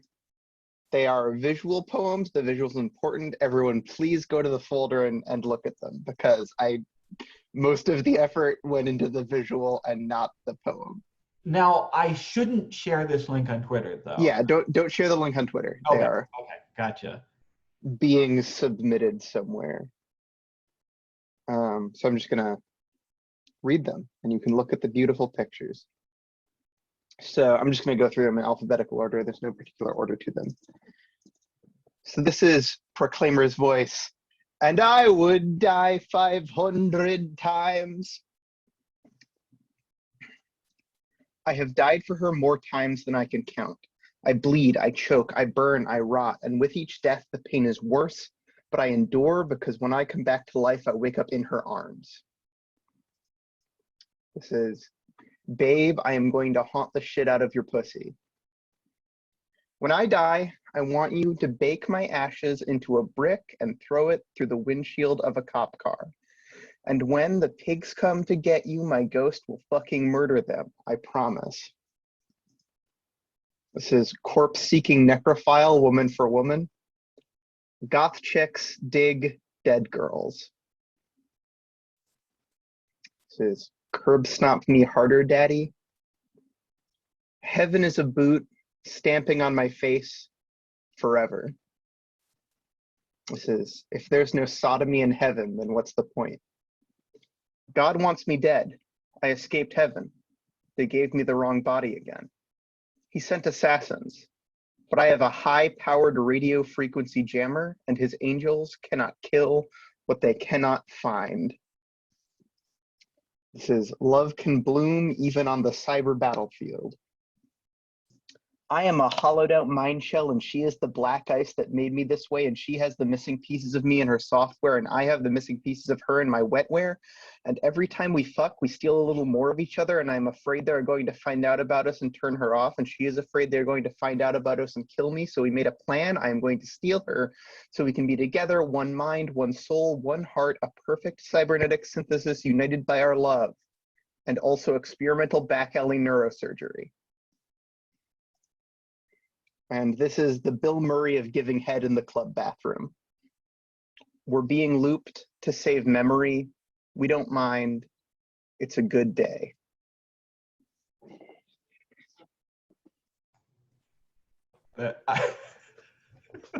I love those. I want to say in particular, although it was a short one, I'm a big fan of Curb Stop Me Harder, Daddy. Yeah, it's the best one. No, those are spectacular. What do you want to disclose, like what you're planning to do with them, or is at the moment? Yeah, so these are, well, I've submitted them somewhere. I'll let you know if they're accepted. We'll see. Gotcha. I hope that, let me say this, any publication would be fucking idiotic to turn this down. I knew he was going to be like, well, I'd hate for them to get rejected. Holy shit. Don't worry, William. No, I wouldn't. If they're, you know, you're like my maybe fourth or fifth option. I'll let you know. Fucking safety school misery tourism. Well, see, you just published something like this for me, No, so no, I don't want to. I'm just fucking with you. I understand. No, those are spectacular. And please let me know when they get accepted, and I'll be sure to give them a signal boost. Yeah, we'll do. I love them. Yeah, those were awesome. Now, Misery Tourism's own Rudy with a game? Is this a game? I actually haven't. This is, I think, one of the first times you've shared something and I haven't seen it before. Yeah, this is a game. It's a digital board game. And I'm gonna have to share my screen. So is that all right with everybody? Oh yeah. If anyone doesn't want their video captured, just mute your camera, you know, now, and you'll be okay. Okay. So I'm gonna read part of the rules here before I share my screen. Sorry. Okay, so this is called Deposition, and in this digital board game, several players, rabble, ask a single player called the Orator a series of questions about their views on popular discourse on Twitter. So racist orcs, Snyder Cut, Woody Allen, whatever. The Orator's goal is to answer these questions in a way that keeps them in the game as long as possible. And this goal is complicated by the fact that all the pieces on the board are moved, sometimes into danger, by words the Orator says. At no point can the Orator reference the fact that they're playing a game. This uses voice recognition, and on the board are 26 pieces labeled with each letter of the alphabet and 10 numbers lettered O through 9, and I'll get the board up in just a second here. As mentioned, letters react to the words captured by the narrator's voice recognition. React to the words captured by the voice recognition software. Each time a piece's letter begins a word in a sentence, it rotates 90 degrees on the board. Numbers rotate 90 degrees once for each time that number appears in a sentence. When the game detects that the orator has stopped talking, the pieces move. Numbers destroy letters they make contact with.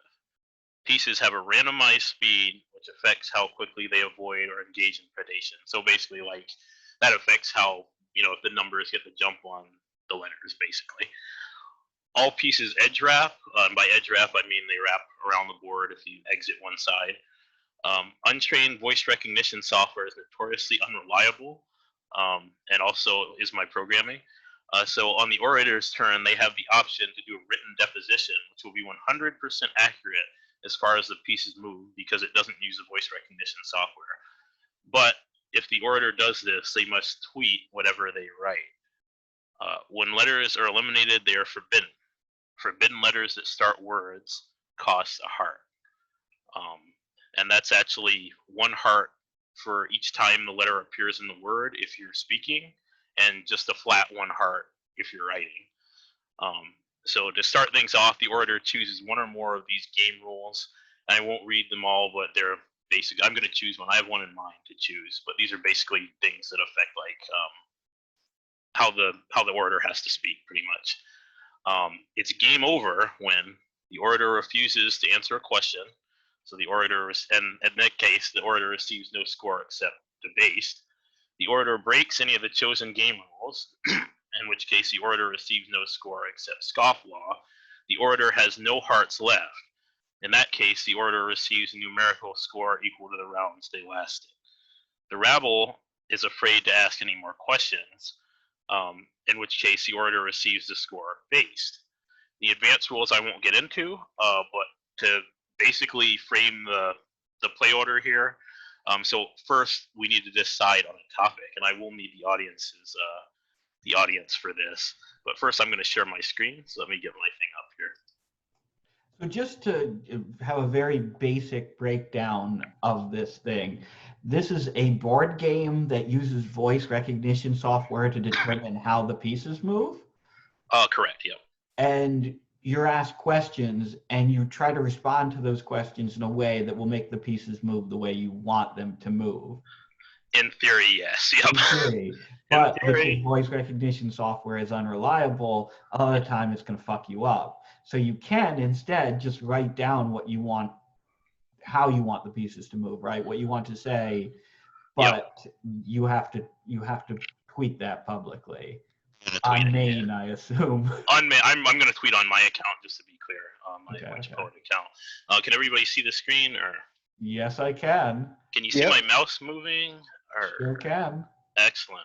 Okay, so I'm just going to do a quick test of the software just to make sure this actually will record me speaking while I have Zoom up, because I'm not 100% sure. So I'm going to do a quick set, then I'm going to reset it. So, hi, my name is Rudy Johnson. Okay, yeah, so it didn't butcher that too badly. Okay. In fact, it seemed to do it quite accurately. Okay. So, like I said, I'll need the audience's help here, picking a topic of discourse that this game will be about. So essentially, we need to decide on a topic that you're going to ask me questions about. And then anyone can just kind of jump in and ask questions. So, and anyone can also jump in for the discourse topic. I have a suggestion if nobody has anything. I got a bunch. Oh, okay. Here we go. You want like my top one? Sure. I would like to know your opinion on the blockading of the Suez Canal by the errant container ship Ever Ready. Ever Given? Ever Given, yeah. Okay, I'll try that on. I know nothing about it because I haven't really been watching the news or doing it, but sure, I'll go with that. If everybody else is cool with that. Sounds good to me. All right, so to start it off, what I'm going to do is I'm going to decide if I want to speak or write. I'm just going to walk through this the first turn here. I'm totally not stalling and looking at the letters to see what I should do optimally here and not get myself killed. So I think I'm going to speak first.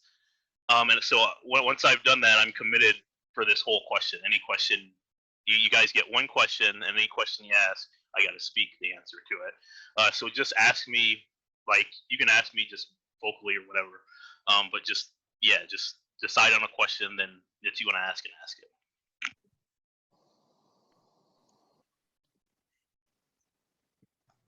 I'm going to leave this one to the audience. I have one. Oh, here we go. What do you think it is that compelled people when they saw that one image of the really big boat and the tiny little claw machine digging it out to get like genuinely horny over it over on Tumblr? And I will show you pictures. I'm so glad you went there, Mullane. Fuck yeah. All right, I forgot actually something. I did hear your question, Mullane, but I'm going to choose consistency, which means that all answers should not contradict previous answers. That's the only rule I have in effect is consistency, just for clarity's sake. So, okay, I'm going to start speaking now. So I think the horniness was driven by Rule 34, essentially. And that's my answer. Now, was that a good outcome or a bad outcome? Well, as you can see, I'll bring up it did read what I said accurately. So I said, I think the horniness was driven by Rule 34, but I killed 2 letters here. So whenever I speak words that start with H or R, for example, horny or regulate, it's gonna ping me for that, and I'll lose some hearts. And I already lost some hearts because those words were in the sentence that I just used. So, yeah.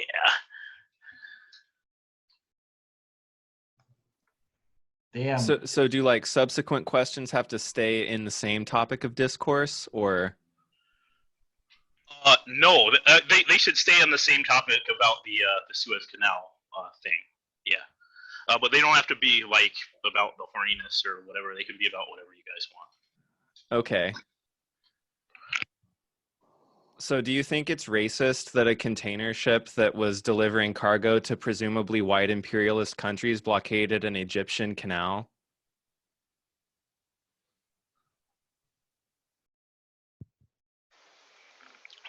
Thinking.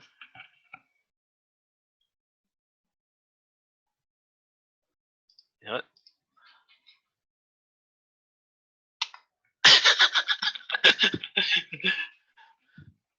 And I think that was a good outcome for me because I evacuated my inn from the 7 and the 8 there and didn't get it killed. And since there was no specification on how long the answer had to be, I just did that. So I'm going to tweet no. Now there was a button that popped up to tweet it, but I missed it, so I'm going to have to tweet it by hand. It's too bad we can't see you going into your browser window and tweeting, but I'll check later just to be You can sure. check right now. I just tweeted it. Oh shit.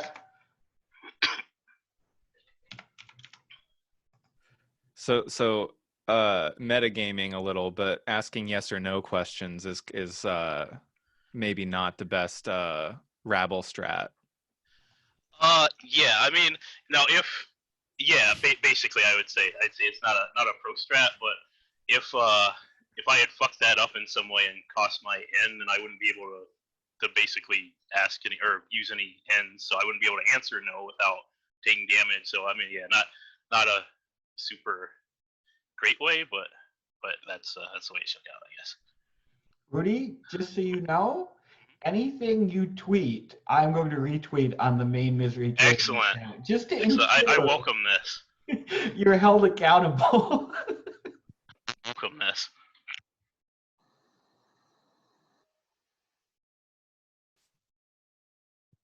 Next question, and we can go for however long you guys want. Yeah, I've. Oh wait, hold on. There was a question in chat. Never mind. I think that one's better. Okay, can you guys read me the question in chat because I can't actually. Yeah, I got it. What are the implications of the Suez Canal blockage from a post-Lacanian perspective? God damn it! Can someone explain it? Okay, so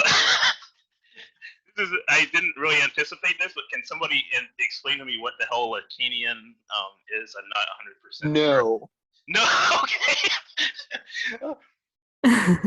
What are the okay? So has to be consistent. So I answered. Oh boy, this could Ryan, you asked the question in chat. Can you Lacan? Can you? I have not read any of his shit. You guys can refuse to answer and just nail me because if I answer something that's inconsistent, I would lose. So. Sure. Okay, it's all yours, Rudy.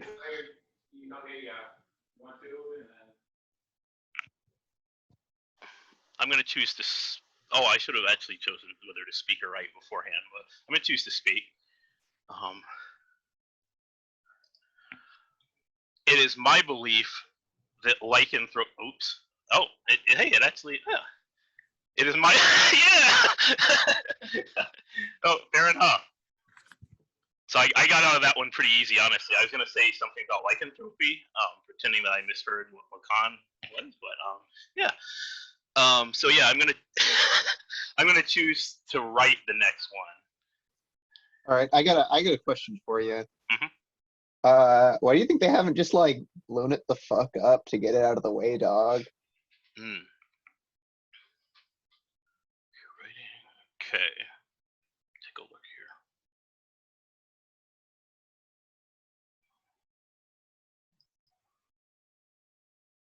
Oh, darn it.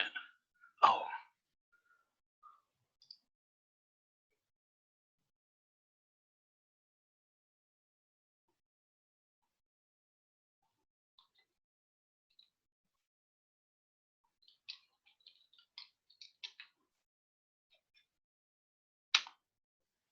Phew, okay. And I am going to tweet this.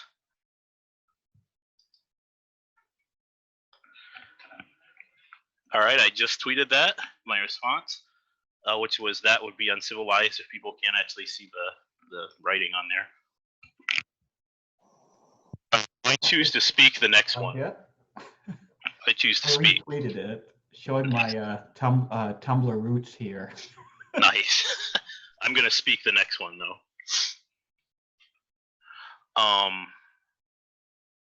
Just as a strategy pointer thing, like the numbers can move too. So if you were to ask me a numerical question and I would have to answer with a number, that could be really bad because a lot of the numbers are in position to take out some of these good letters here.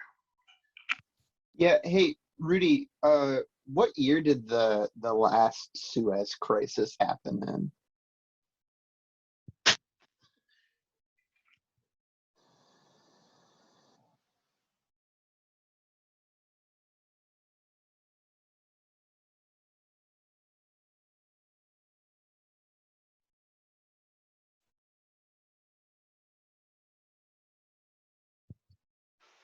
The last one I know of was 2021.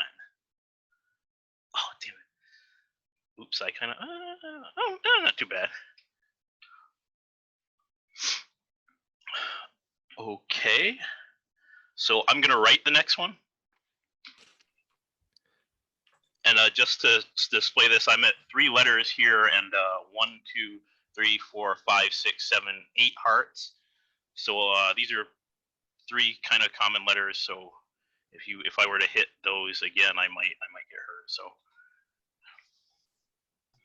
Hey, Rudy. I'm going to speak the next one. Oh, yeah. Sure. That's great. Quick question, Rudy. What country is the Suez Canal in? Oh, okay. Oh, damn.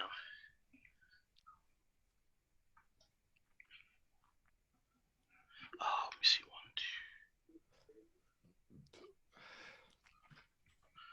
2. No.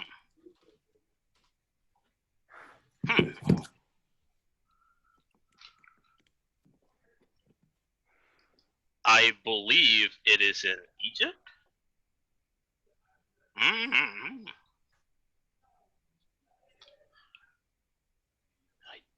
I 1, 2, 3. So it just didn't catch the last word. Yes. Son of a bitch. Spoiled again. Okay, so I'm going to speak the next one then. Rudy, how would you characterize the societal implications of the photo I'm posting in chat right now? Okay, let's get to the photo here. I'm actually speaking. Let's see, chat. Oh, where is it? Oh, I can't actually do that. Can someone describe the photo? I couldn't stop describing it. I've done my part.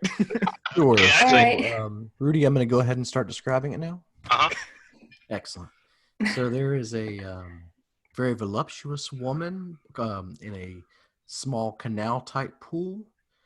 Some are saying, "Hey, move your fat ass! You're blocking the whole canal."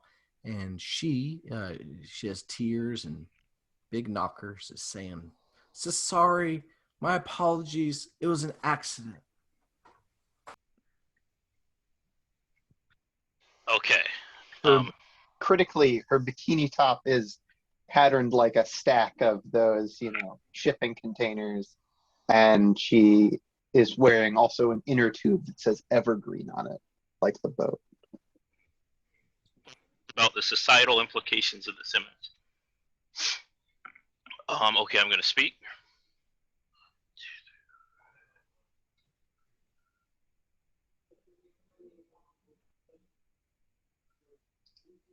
As they once said on In Living Color, hello, is this a woman with big breast assists?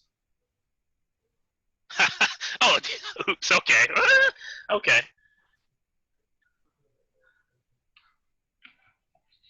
I feel that covers the societal implications of that.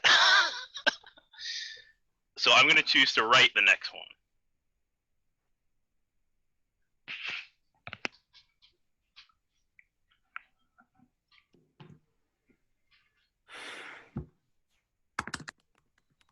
I'm down to 1, 2, 3, 4, 5, 6, 7 hearts because I fucked that up. So yeah.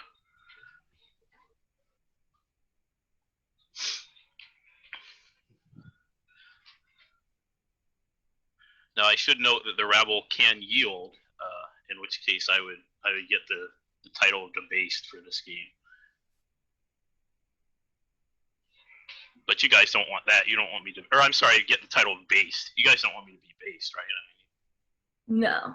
You want me to be debased. No, we can't let that happen. Rudy, how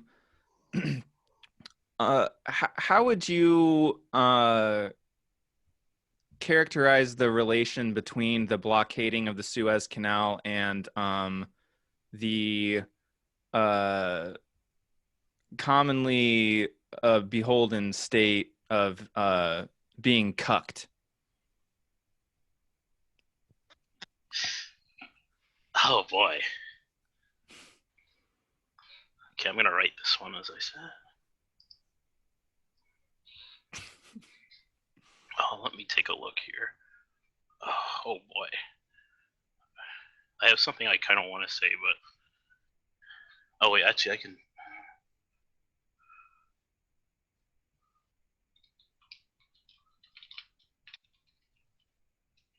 Wait. Oh shit. Okay.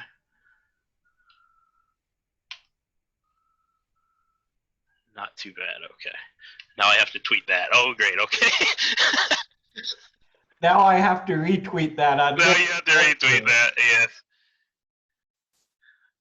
Honestly, I feel that was a pretty optimal move though because I didn't get anything killed that time. So retweeted, or I mean tweeted. So I'm gonna choose to speak this one. What am I at? Oh, sorry. 3 letters. Okay. 3 letters. 7 hearts. Rudy, do you think that this whole canal situation is an example of vor, and why or why not? Oh, okay. War. Okay. Okay. So I was gonna speak. Okay.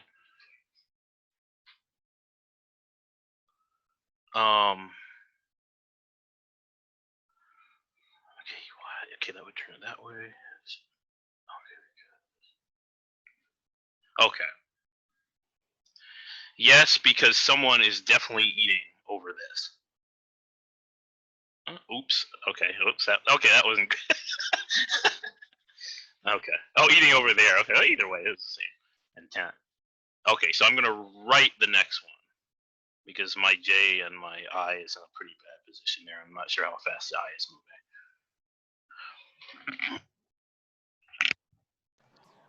I got one for you. How would you go about repairing the ecological, economical, and societal damage caused by the blocking of the Suez Canal?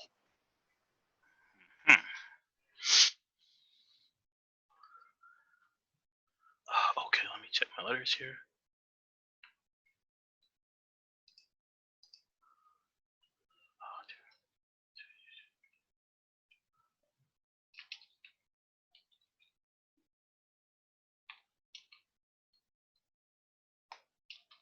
Oh, oops, wait.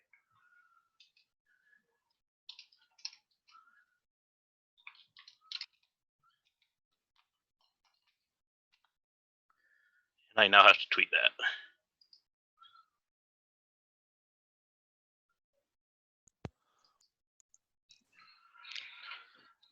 Okay, so I lost there. I lost 2 hearts, and I'm up to HRES.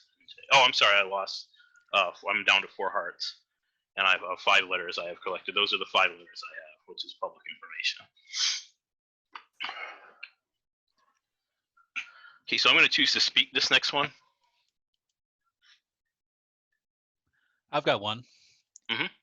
How do you respond to those who say that Egypt is to blame for the stuck boat in the Suez Canal?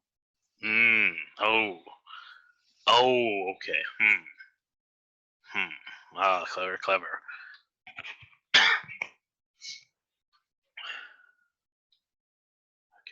Okay.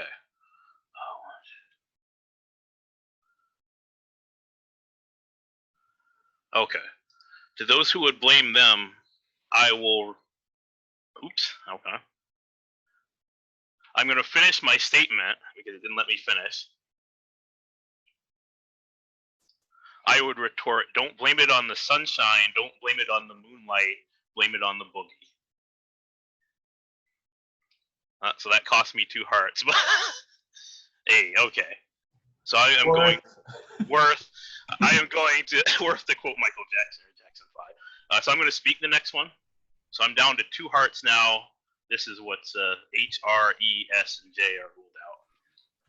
All right, Rudy, let's get down to brass tacks.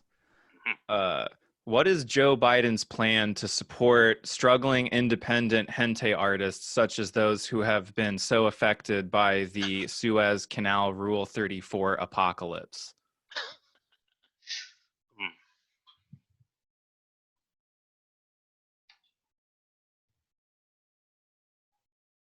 Oh boy! Oh damn it! And there's something I want to say, but I'm really going to toss for that. You know what?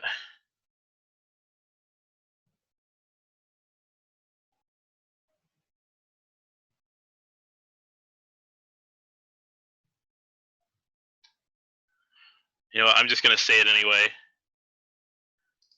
Well, Jack, you're just going to have to jack off to something else.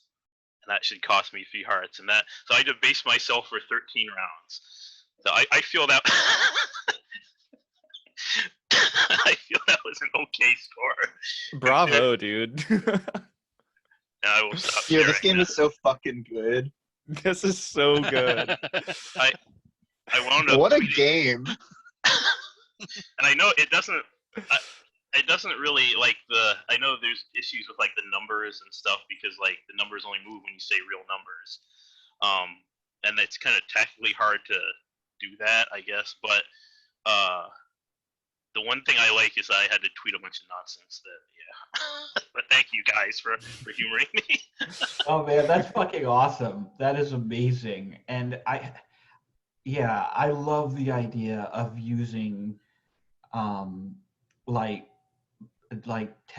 the voice to text mechanics in a game. I don't think I've ever fucking seen that before, and I love the way that like, and I just love those kind of social games anyway. But I particularly love like the overlap between like the fun social component and the like weird wonky mechanical strategy component. Like that's a lot of fun.